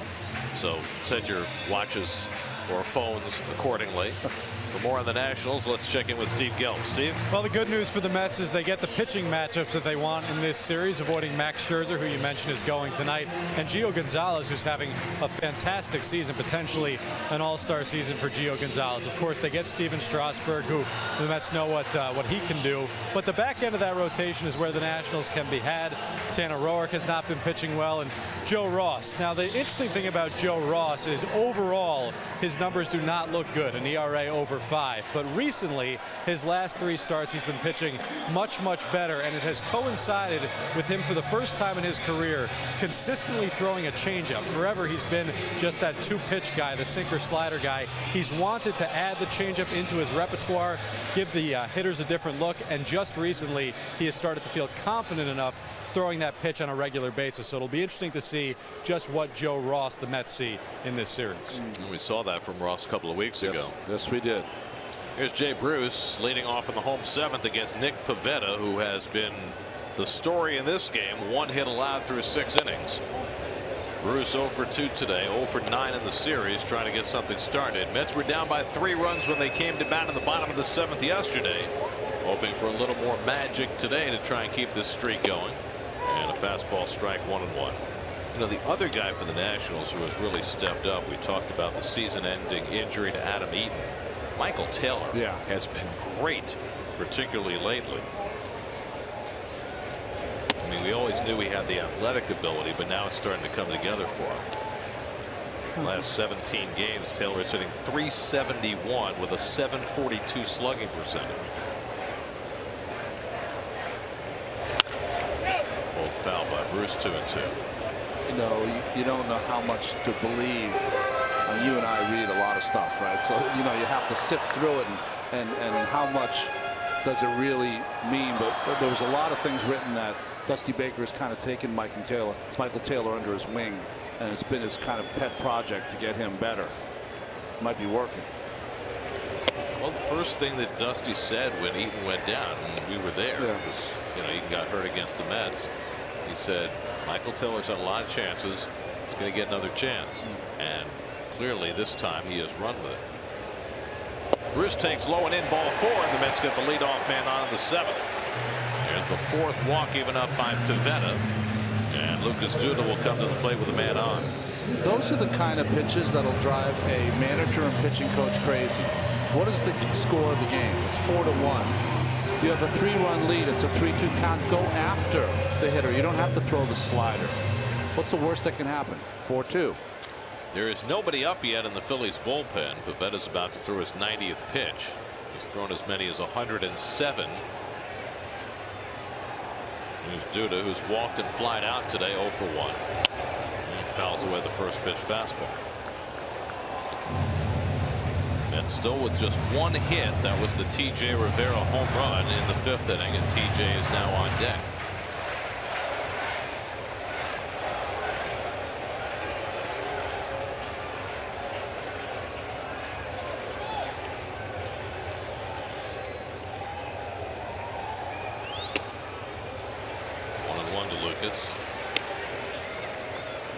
Well, you see his numbers. They've seen some good from Pivetta. They've seen some bad from Pivetta. Very surprised that the bullpen is not cranking. Because young pitchers, until they get experience, tend to lose it. And if they lose it quickly.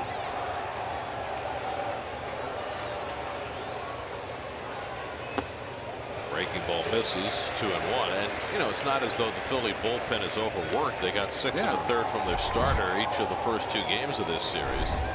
The one guy who's probably unavailable today would be Pat Neshek, who worked the last 2 days. Luis Garcia just now getting up, but not a great showing a whole lot of urgency. No, geez. I mean, come on, bro.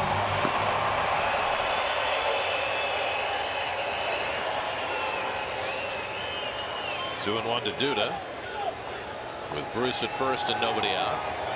And that's high, ball 3. So Pivetta starting to lose a little location. Remember what we told you about his walks in the minors this year? 32 innings, 2 walks. But in the majors now, 51 innings, 28 walks. And he just walked the leadoff hitter, and now he's behind Duda 3-1. And Lucas fouls back the fastball 3-2. You know, Gary, this probably is the most difficult time for young pitchers to even know how to close out a game, because they're only allowed to go 6, maybe 7 innings in a minor league game. He's got the best stuff he's had in any of his 10 starts. How do you close it out? How do you keep it going for 7, 8 innings? He wouldn't know. Probably doesn't have a lot of experience on it. 3-2 coming. And Lucas pops it up. Galvi's out. Altair in, and Altair calling. And dropped the ball, but he'll have a force at second base. Now he throws to first base. Did he catch it? Yeah, he caught it on the carom. And Bruce is doubled off first. How about that? Looked like the ball had fallen, and Bruce got caught in no man's land. And Altair threw it behind him and doubled him off. Well, it's impossible to blame Bruce on this, because watch, he goes to catch it, he loses it, it hits his elbow, and he's still able to keep it off the grass. And that's how it turned into a double play. Oh, how could you ever know that as a base runner? Once you see the ball hit his glove, you got to figure that the ball is going to fall. I mean, the only thing that Bruce could have done maybe is go in with a slide to the back of the bag, but still went down his back. A Harlem Globetrotters catch. So it goes as an 8-3 double play. And now T.J. Rivera pops up the next pitch. Altair comes in and makes a more routine catch to end the inning. How strange. That gets Pivetta through the 7th. 4-1 Philadelphia.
Card of the New York Mets. Buy cash for life from the New York Lottery. You could win $1,000 a day for life. By Verizon, the largest, most reliable 4G LTE network in America. And by Mazda, driving matters. 8th inning, Nick Williams leads off against Chase Bradford, who got the final 2 outs in the 7th. Williams 1 for 3 today, singled and scored in the 2nd when the Phillies got all 4 of their runs. Nick Pivetta living right, getting that juggling fly ball double play to help him out in the 7th.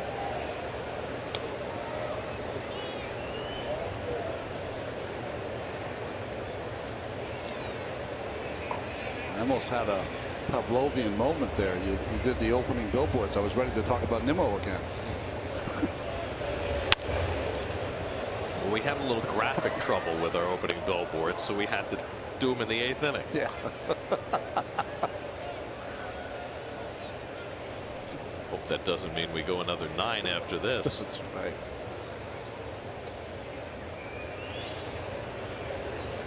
2-1 from Bradford, and Williams hits a scorcher toward the middle for a base hit. Nick Williams has really swung the bat well in the first series of his career, his second hit of the day. Well, here's that play again. I mean, hits off the end of his glove, hits him in the shoulder, goes down his back. He turns around, somehow turns his glove in such an awkward angle and makes the play, and then cradles it. Watch Pavetta. His first thought is, great, I got Duda. Easy fly ball, make the catch. And then he thought that Altair dropped it, so throw it to second. Force play, and then goes to first. He has no idea, just like we didn't. Right. Well, we didn't know he caught it, or I didn't know he caught it. You did, and somehow Bruce figured it out at some point and went back to first. I don't know how he figured out that he caught it. Jay was fortunate he didn't get hurt tumbling back into first base. Here's Maikel Franco with a runner aboard. 9 hits now for the Phillies today. Franco has the biggest hit in this game, a 2-run double back in the second inning.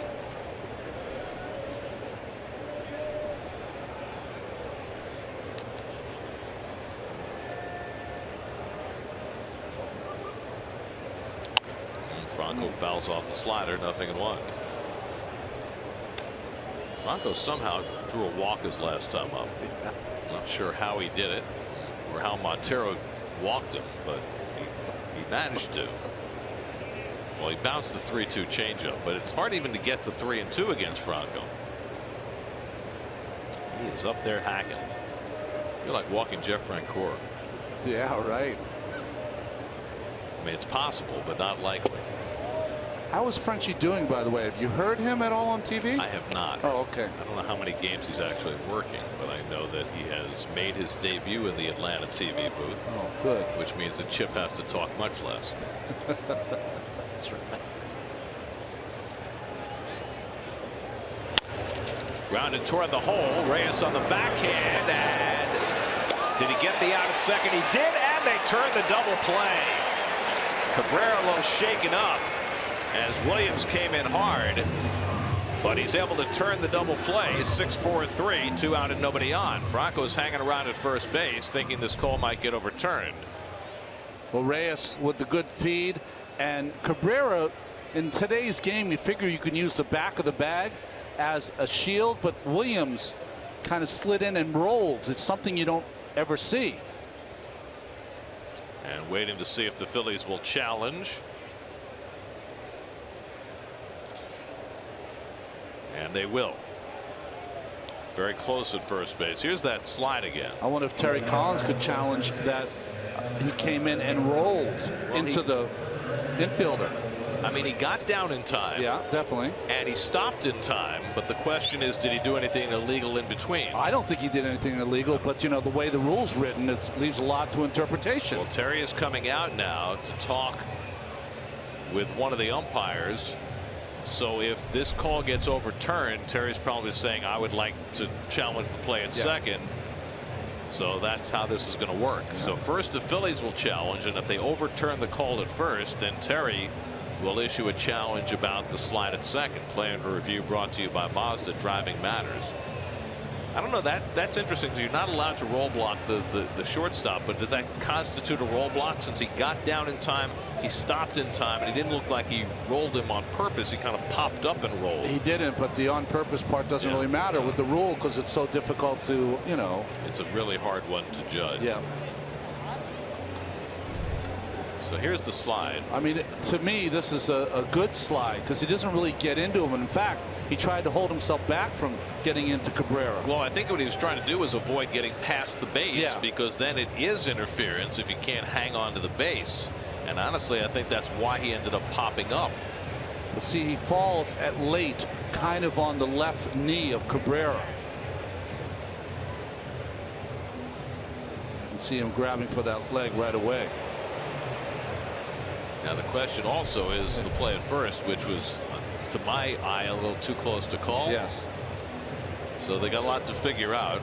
And the Demuth's crew and Jerry Meals' crew are in the replay center in Chelsea. So it's either going to be a 6-4-3 double play, or Franco will be safe at first, or they'll call an interference double play. Yeah. So it's one of those three.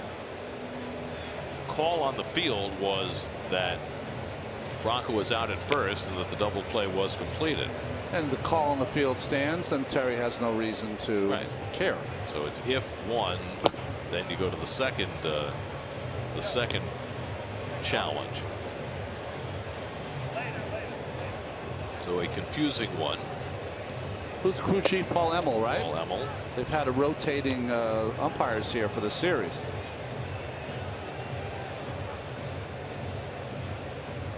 This time of year, a lot of graduations and things like that take not only baseball personnel but the umpires also off the field. Graduations, I understand. I didn't understand yesterday when John Farrell missed the Red Sox game to go watch his son pitch for a different major league team. Unprecedented, I think. I've never heard of it either. And his son struggled in his big league debut. Gary DiSarcina was the acting manager, bench coach for the Red Sox, but he had a nice advantage because Chris Sale was the starting pitcher. And they won. So here we go. Safe. And then they point at second. No interference. So so they overturned the call at first, and Terry gets no satisfaction on the interference challenge.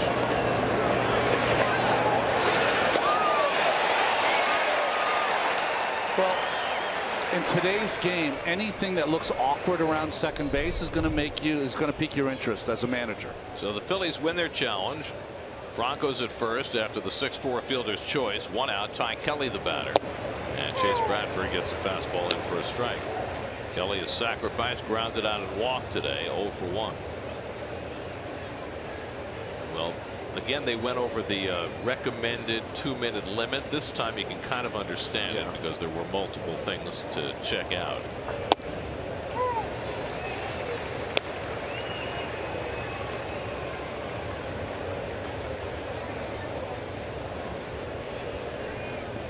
So I guess the Mets still keep their challenge because that's an umpire review, a crew chief review. I guess so.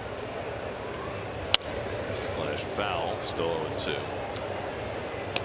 Meanwhile, Chase Bradford looks like, I don't know, something close to a carbon copy of Paul Sewald. Yeah, I mean, you've said a couple times, a lot of bullpens around baseball, 95 plus, the guys that come in. Mets are more guys like Sewald and Bradford. Kelly lifts one out to left center. Nimmo is there. And that's the second out. More contact kind of pitchers. Well, what has been noticeable about both is that they've been able to come to the big leagues and throw strikes, even without overpowering stuff. Well, you know what you want to see from your relievers, and it doesn't matter if they're the back of the end guys or the middle guys, is no fear. You know, they come in and trust their stuff and throw strikes, and if it's not good enough, you'll see it right away.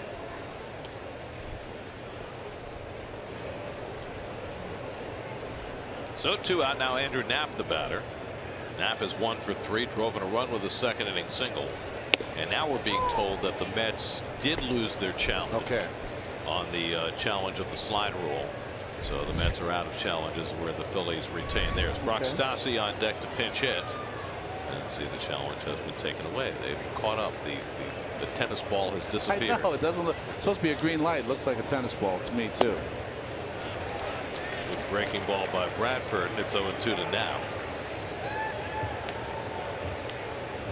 A little early for tennis in this neighborhood.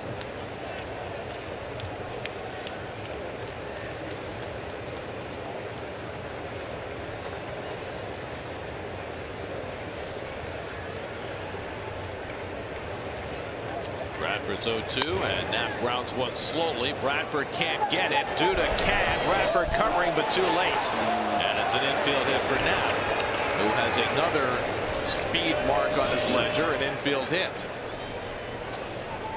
Well, this is a play you work on all in spring training. It's called the in-between ball. And what it is, if the pitcher can't get to it, which Bradford's not able to, he's got to go straight to first base. So he can't get to it. See how he slows down there? Can't slow down.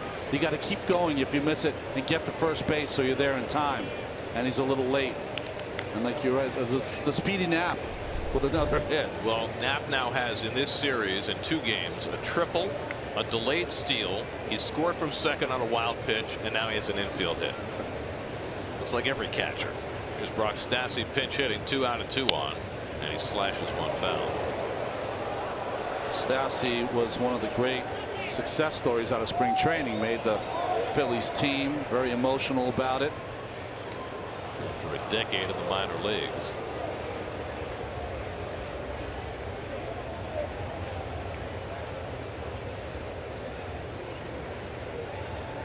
Franco at second, Knapp at first.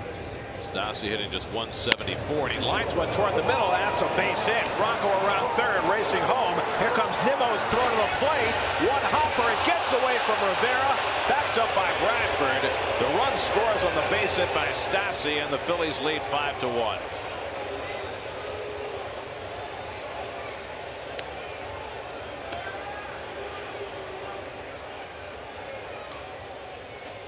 Well, big hit by Stassi there on the breaking pitch from Bradford. Up the middle. It's like Reyes didn't see it, because if he saw it, he should at least dove for it. Nimmo, the short hop to Rivera. Difficult play. Pretty good throw by Nimmo, and it got there in time, but Rivera couldn't pull it down. So it's a single RBI. Runners move up on the throw to the plate. 2 in scoring position now for Daniel Nava, with the Phillies tacking on a run here in the 8th. And a slider that misses ball 1. Well, Nimmo comes up and good charging of the baseball. Like I said, there in time, but the short hop made it difficult.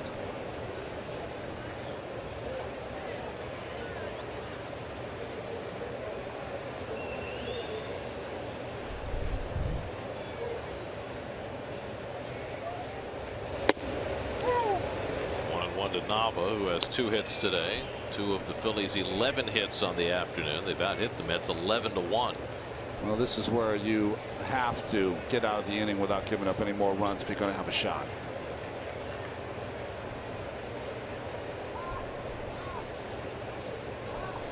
Knapp is at third, Stassi at second with 2 down. And that's line to center, a base hit. Knapp is in, Stassi heads home.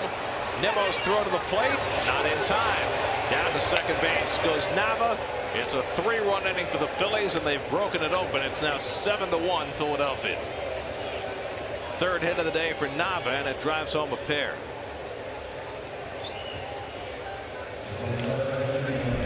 Well, both hitters, Stassi and Nava, breaking balls, working the middle of the field. Hit right on the button. This is one play where they didn't have a chance at home. Duda needs to cut that off and get the out at second base. But, you know, if you don't hear anything as a first baseman, you got to let it go. And good hustle by Stassi. Now the Mets' inability to make the play on the slow grounder by Knapp looked innocent enough, but it leads to 3 runs. And Terry Collins is going to make a double switch. And Bradford will be coming out of the game. Neil Ramirez will be coming on. 7-1 Phillies in the 8th. We'll be right back.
in to play third base. He'll bat ninth. Neil Ramirez, the new pitcher. Hasn't pitched since the 27th of June. Ramirez, see his numbers. Drive around the majors presented by Audi. No problem with stolen bases today for Jake Arrieta. 7 scoreless innings in the Cubs lead. Pirates up on the Giants, who've won 5 straight. 2-0 Pittsburgh in the 7th. And tonight, great pitchers matchup. Max Scherzer and Carlos Martinez in St. Louis. Freddie Galvis, the batter. 3 runs home in this 8th inning for the Phillies. They lead 7-1. Galvis had a base hit his last time up, 1 for 4 on the day. So Chase Bradford got 2 outs in the 7th.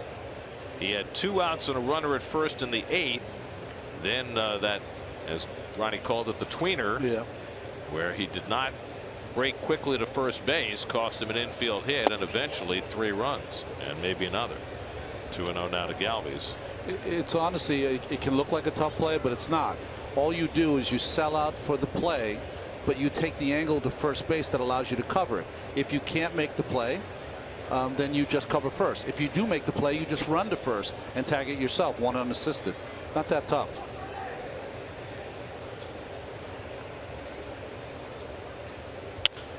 Well, it's clearly something that you work on in spring training, but spring training is 4 months ago. So is it something that gets reinforced? You know, when you take pitchers fielding practice during the season, do you reinforce that kind of a play? I think they will take some pitchers fielding practice occasionally during the year, but most of the time, Gary, it comes after a play like that where it's too late. Right. Closing the barn door after the horse is gone. Right. Popped up. Rivera coming back for a look. And leans in, but it's over the screen. He made a catch in a similar neighborhood earlier in the week, but not that time.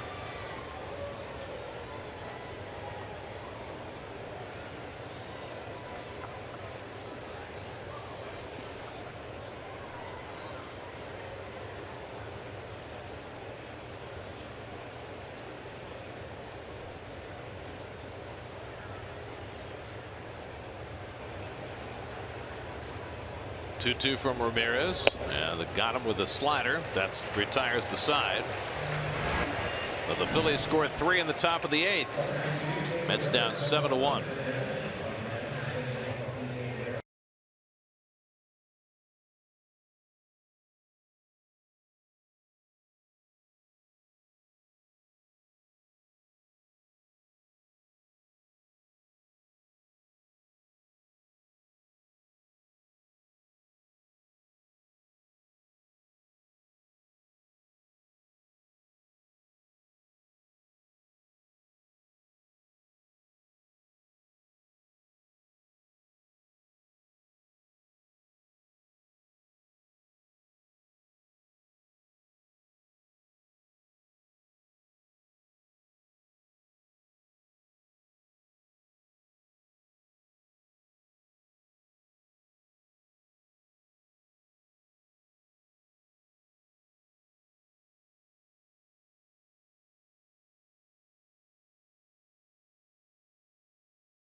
Nation gets set for its 241st birthday on Tuesday.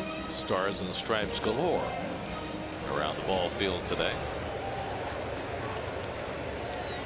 7-1 Phillies. They go to their bullpen. Joaquin Benoit in to face Jose Reyes in the last of the 8th. Well, Benoit, you see his numbers, probably pitched his best baseball in the Tigers uniform when he used to set up Jose Valverde when they seemed to go to the postseason every year. Threw just one pitch in yesterday's game and got a ground out.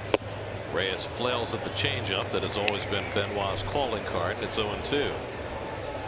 Well, the starter Nick Pivetta couldn't have been much better, especially bouncing back from a start in Arizona when he gave up 6 runs in 2 2/3. Today, 7 innings, 1 run, 1 hit, 4 walks, 4 strikeouts.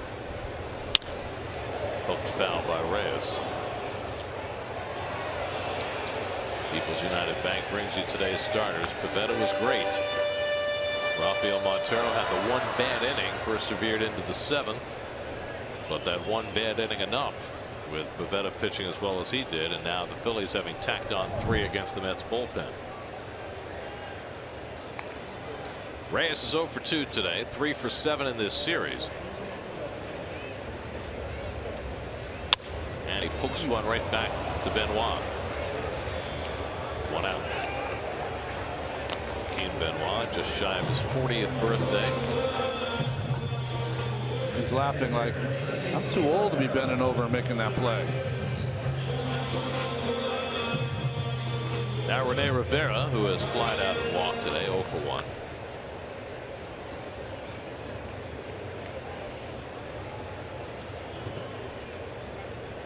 Matt Reynolds is hitting in the 9th spot in the order. He's on deck. And Rivera takes a strike.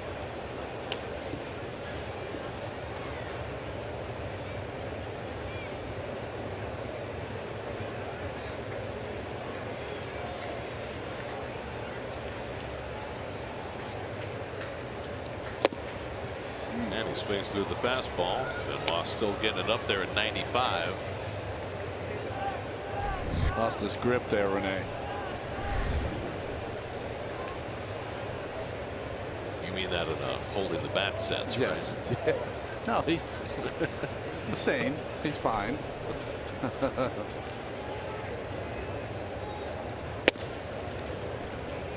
It's just he's had a challenging week. He had that home plate collision with Giancarlo Stanton that kind of knocked him sideways.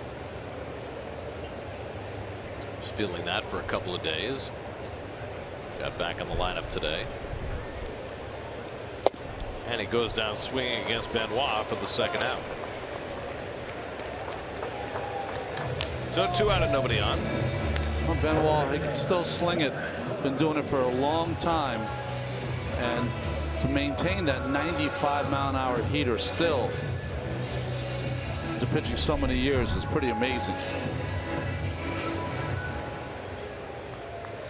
So here's Matt Reynolds, whose last at bats came in Miami on Thursday, and a triple in that game. Bats for the first time in this one, with 2 out and nobody on in the 8th. And he takes the fastball high for ball 1. Mets have managed just 1 hit today. That was the home run by T.J. Rivera in the 5th. Mets have been 1 hit once already this year. That was against Jose Urena and the Marlins back in early May. Slider by Benoit, ball and a strike. We mentioned that the Mets have not swept a series at home this year, and they've had several series just like this, where they've won the first 2 on a weekend, and then Sunday has proven to be troublesome.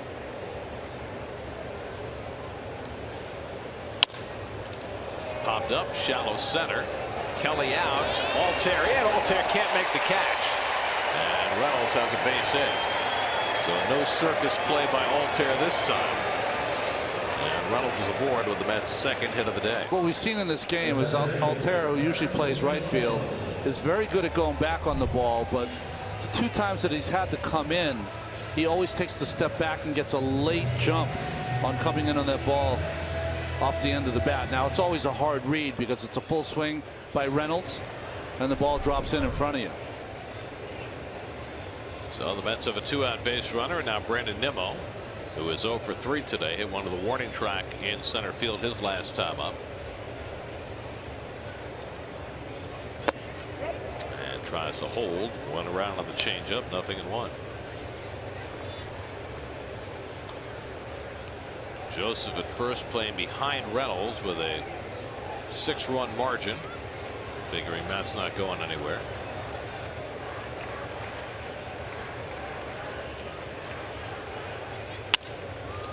Nimmo hits one off the end of the bat to center, and Altair has this one lined up. That retires the side. A hit and one left. We head to the ninth at Citi Field. 7-1 Phillies.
All right, Eamon, now it's Aaron Altair leading off in the top of the ninth against Neil Ramirez. Altair's 0 for 4 today. Fine play by T.J. Rivera to get a force play on his ground ball his last time up in the 7th. And he goes after the high fastball by Ramirez, and it's 0-2. Ramirez came in to strike out Galvis to end the 8th after Chase Bradford gave up 3 runs to pad the Phillies' cushion in the 8th. Tommy Joseph on deck, then Nick Williams for the Phillies in the 9th. And Ramirez strikes out Altair on 3 pitches for the first out. It's 2 in a row for Ramirez.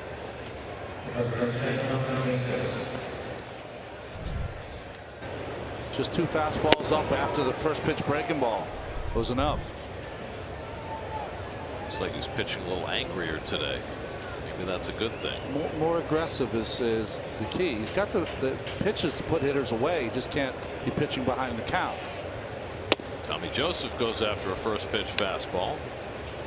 Joseph is 2 for 4 today. He got that big Phillies second inning started with a 9-pitch at bat against Montero. He pulled a base hit to the left. 2 batters later, the Phillies had a 2-0 lead, and they haven't looked back. Much of that, the fact that Nick Pivetta has been so good today. Pivetta worked 7 innings, allowed 1 hit, never let the Mets offense get started.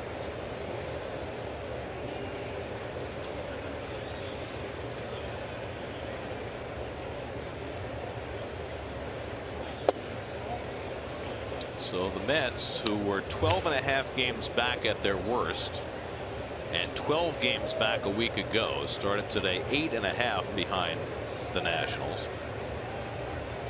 And will, barring a huge comeback here, either be 8.5 or 9.5 out when they get to Washington tomorrow.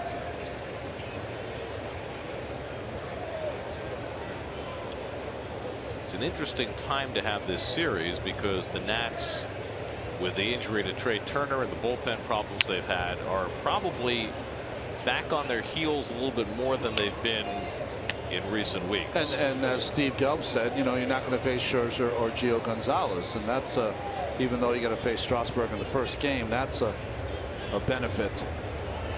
I mean, it's still an enormous hill that the Mets would have to climb. They have a half a season to work with. They go into Washington not thinking that they have to sweep the series, but just thinking that it would be nice to win the series, have a little positive momentum heading into the All-Star break, and give themselves more of a chance. Yeah, I think honestly, unless you're facing the Nationals, you shouldn't even think of the Nationals when you've had this kind of first half. 3-2 curve is in for a call, strike 3, and Ramirez has struck out 3 in a row. Well, Joseph thought he was going to get a fastball 3-2. Ramirez was not obliging with a good breaking ball. I think that teams that aspire to play in the postseason, when they've had a difficult first half, all you can think about is series. Just win series. And if you do that often enough, you'll put yourself in a position once September comes that you have a chance to get in. Well, I will say this, in this particular series, because of the way it sets up, the Mets have to be thinking we've got to win the opener. If they can beat Strasburg tomorrow night, then they've got a pretty good chance to win the series, especially with DeGrom pitching the final game on Wednesday night. And Ramirez ahead in the count again, 0-2 to Williams. DeGrom has just been so brilliant the last 4 starts. Fun to watch.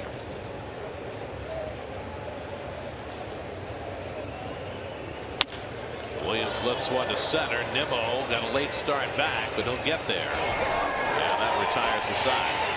So good outing for Neil Ramirez. He retires all 4 of his hitters.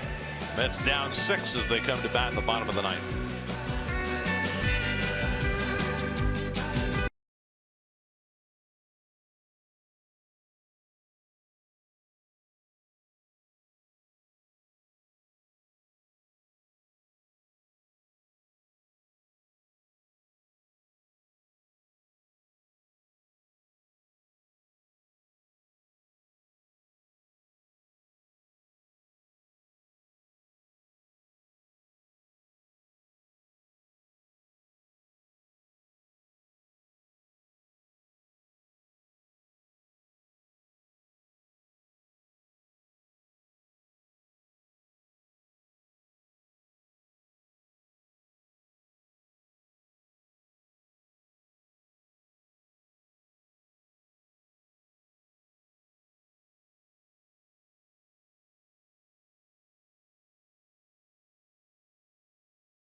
SNY is brought to you by Hyundai. There's no better time to buy a new Hyundai than now. See your local Hyundai dealer or visit buyhyundai.com. by Geico, the #1 insurer in the New York market, and by Investors Bank, banking in your best interest. Last of the ninth, Phillies will go to Hector Neris to try and get the final 3 outs. Well, you know, 6-run lead, but the Phillies haven't been in this position too many times this year, so go with your best. Neris has inherited the closer's role that at the beginning of the year belonged to Jean-Marc Gomez, who is no longer a Philly. As Dribble Cabrera hits the first one off the glove of Neris, and he will beat it out for an infield hit. Cabrera was not running well going down the line, but still was able to beat it out after Neris deflected it into no man's land. Pretty easy one-hopper here for Neris, but gets it on the bottom of the glove. Gets too much of it that by the time Franco got there, Cabrera with the base hit. They are going to score that an error. Oh, come on. That's terrible. You never make that call against a pitcher. You know what? I'm going to stick one of those scorers out there 60 feet away and see if he can make that play. That's a bad call. I mean, that's a hit every time. Every time. I mean, it's not a great play by Neris, but it's not an error. So the Mets have a leadoff base runner in the last of the ninth, and here's Cespedes, who's 0 for 2 and a walk. 1 for 10 in this series. And if the Mets need anything in that series in Washington, they need for Cespedes to find himself, because he's lost right now. It'd be nice to have one good at bat here. Sometimes that last at bat in a series, you can bring it into the next one. Especially facing Strasburg tomorrow night. Strasburg with some shadows at the start of the game with the 6 o'clock start. Mets will have Steven Matz going. That's pulled down the line, caught by Franco. The throw back to first, not in time. Well, Cespedes with his hardest hit ball in this series, a bullet that Franco was able to snag for the first out.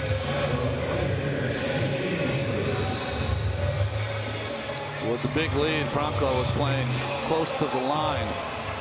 That allowed him to make this catch on this blistering line drive off the bat of Cespedes. And it was a fair ball.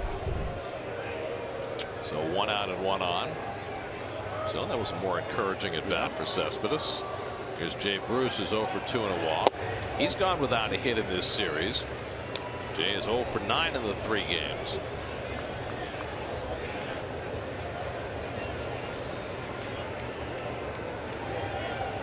So the Mets in this 3-game series against the Phillies have had their 3 and 4 hitters, Cespedes and Bruce, go 1 for 20.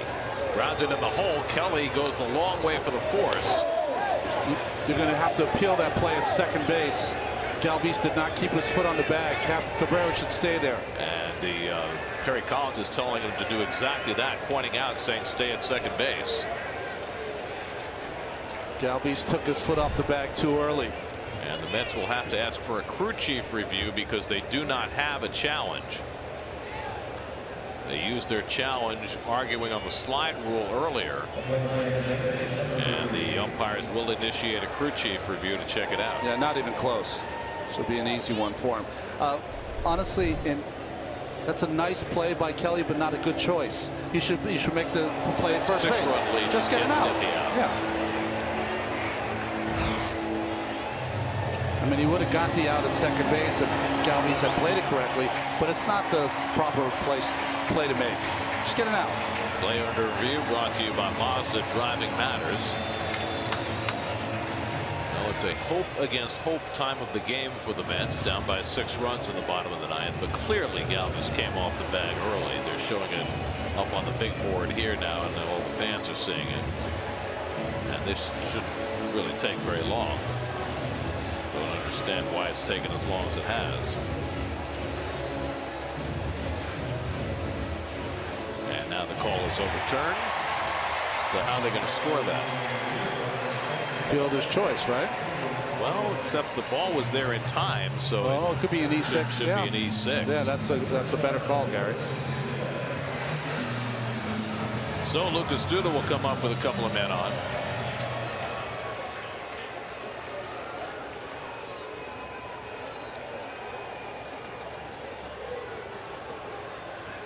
So it is an E6, give an assist to the second baseman. There's ball one to Duda. Duda hit into that bizarre double play in the 8th. With Bruce at first, he had a pop fly into shallow center. Altair lost it off his glove. They hit his shoulder. Somehow he was able to catch it before it hit the ground, and then he doubled Bruce off first base. Coming up tonight at 10:30, Geico Sports Night. Major League All-Star teams will be announced this evening.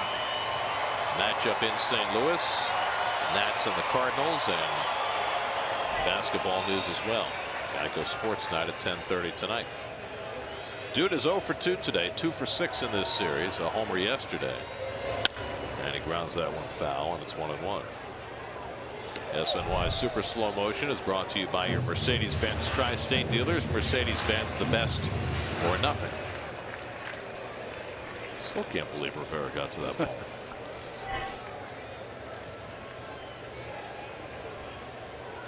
Pitcher spot due up next. Wilmer Flores has come out on deck. And Duda gets jammed and fouls it off, 1-2. So 2 errors in this inning. Charged to the Phillies. The first one on the pitcher Neris, and then the error on Galvis for coming off the bag at second.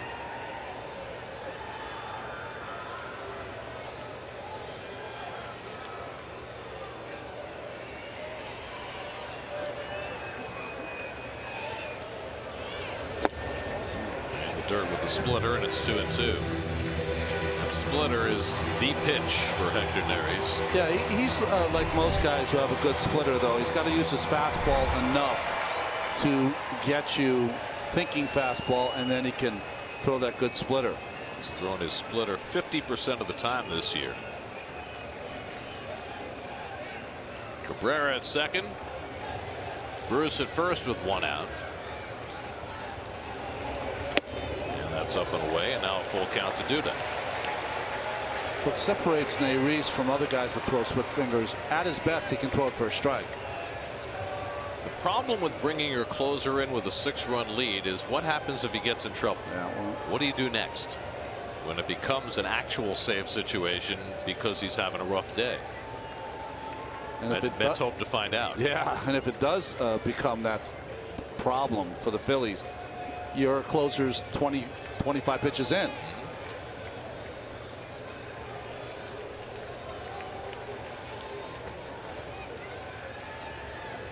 3-2 to Lucas.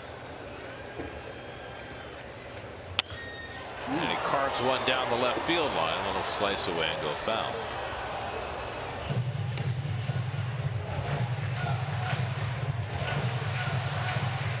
Mets have only had 2 hits all day.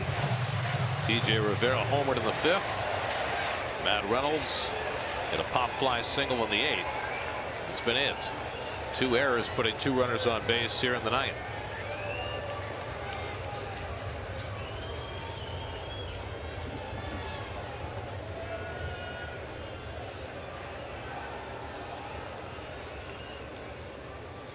Again, the 3-2.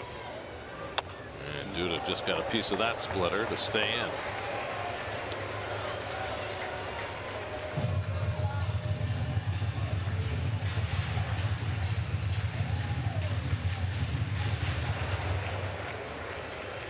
'28-year-old Hector Neris trying to get the final 2 outs for the Phillies.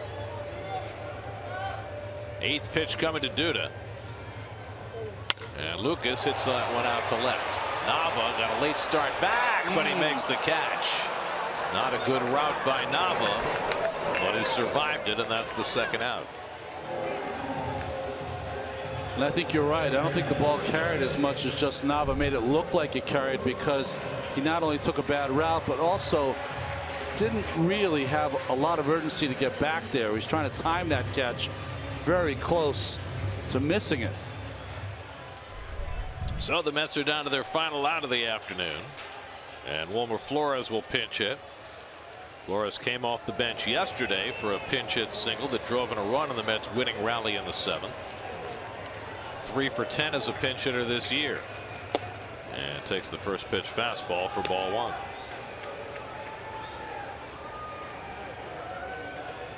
Terry Collins going with the play who's hot mode. Playing TJ Rivera the last couple of days with Wilmer sitting. Wolmer's had a very odd last couple of weeks. Struggled in LA, was great in San Francisco, struggled in Miami. But you really thought it was going to be his time because there were so many left-handed pitchers he was going to be facing. And he went cold at the wrong time.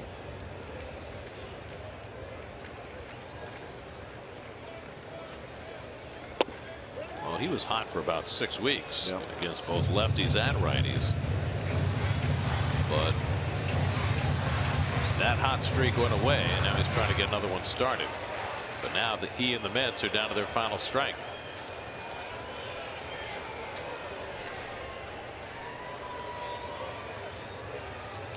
One-two coming, and Wolmer stays in there.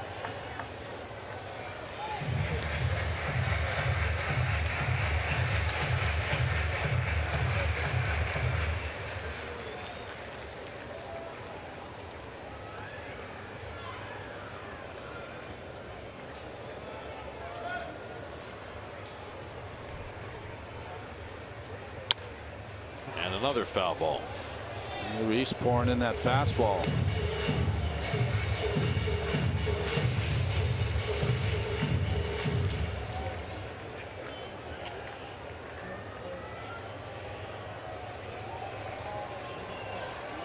Wolmer's 2 for 4 with a home run against Neris. Batting here with 2 out and 2 on, with the Mets down to their final strike. And he goes down swinging on the high fastball, and the Phillies win this one. Mets 4-game winning streak comes to an end. The rookie Nick Pivetta was brilliant. 7 innings, only 1 hit allowed, as the Mets managed just 2 hits for the afternoon, and the Phillies win it 7-1. Well, Rafael Montero got the start, and for 5 of the 6 innings he had some good innings. The second inning really was a tough one for him, as he gave up 4 runs. Just couldn't shut the faucet down in that second inning. The Mets couldn't generate any offense against Pivetta, who I think was very impressive today. Rafael Montero had the 1 bad inning in the second, victimized by some defense which was not great, and that continues to be a story for this Mets team. On days when they don't hit or don't get dominant starting pitching, sometimes their fielding is the difference in a game. And again, we're talking about more of a contact pitcher in Montero, so the defense has to be up to snuff. But one of the themes I've seen with the Mets all season long is that when they do make a mistake in the infield or defensively, boy, they really pay for it. It seems like 2 or 3 runs always seem to come in. Meanwhile, the Mets managed just 2 hits today. Nick Pivetta, first time we've gotten to see him, he was very impressive. He was. His fastball had a lot of jump on it, 94, 95 all game long, and he broke out the breaking pitches as he got into the second and third time through the lineup. A very impressive game, probably his best game in 10 starts. So the Mets' 4-game winning streak comes to an end, just their 2nd loss in the last 9 games, and they'll head into Washington to open their series tomorrow night off a loss today, as the Phillies beat the Mets 7-1. Now for Ron Darling, Steve Gelbs, and our entire SNY crew, I'm Gary Cohen at Citi Field. Time for WB Mason Postgame Live. Eamon McEnany and Jim Duquette take it away.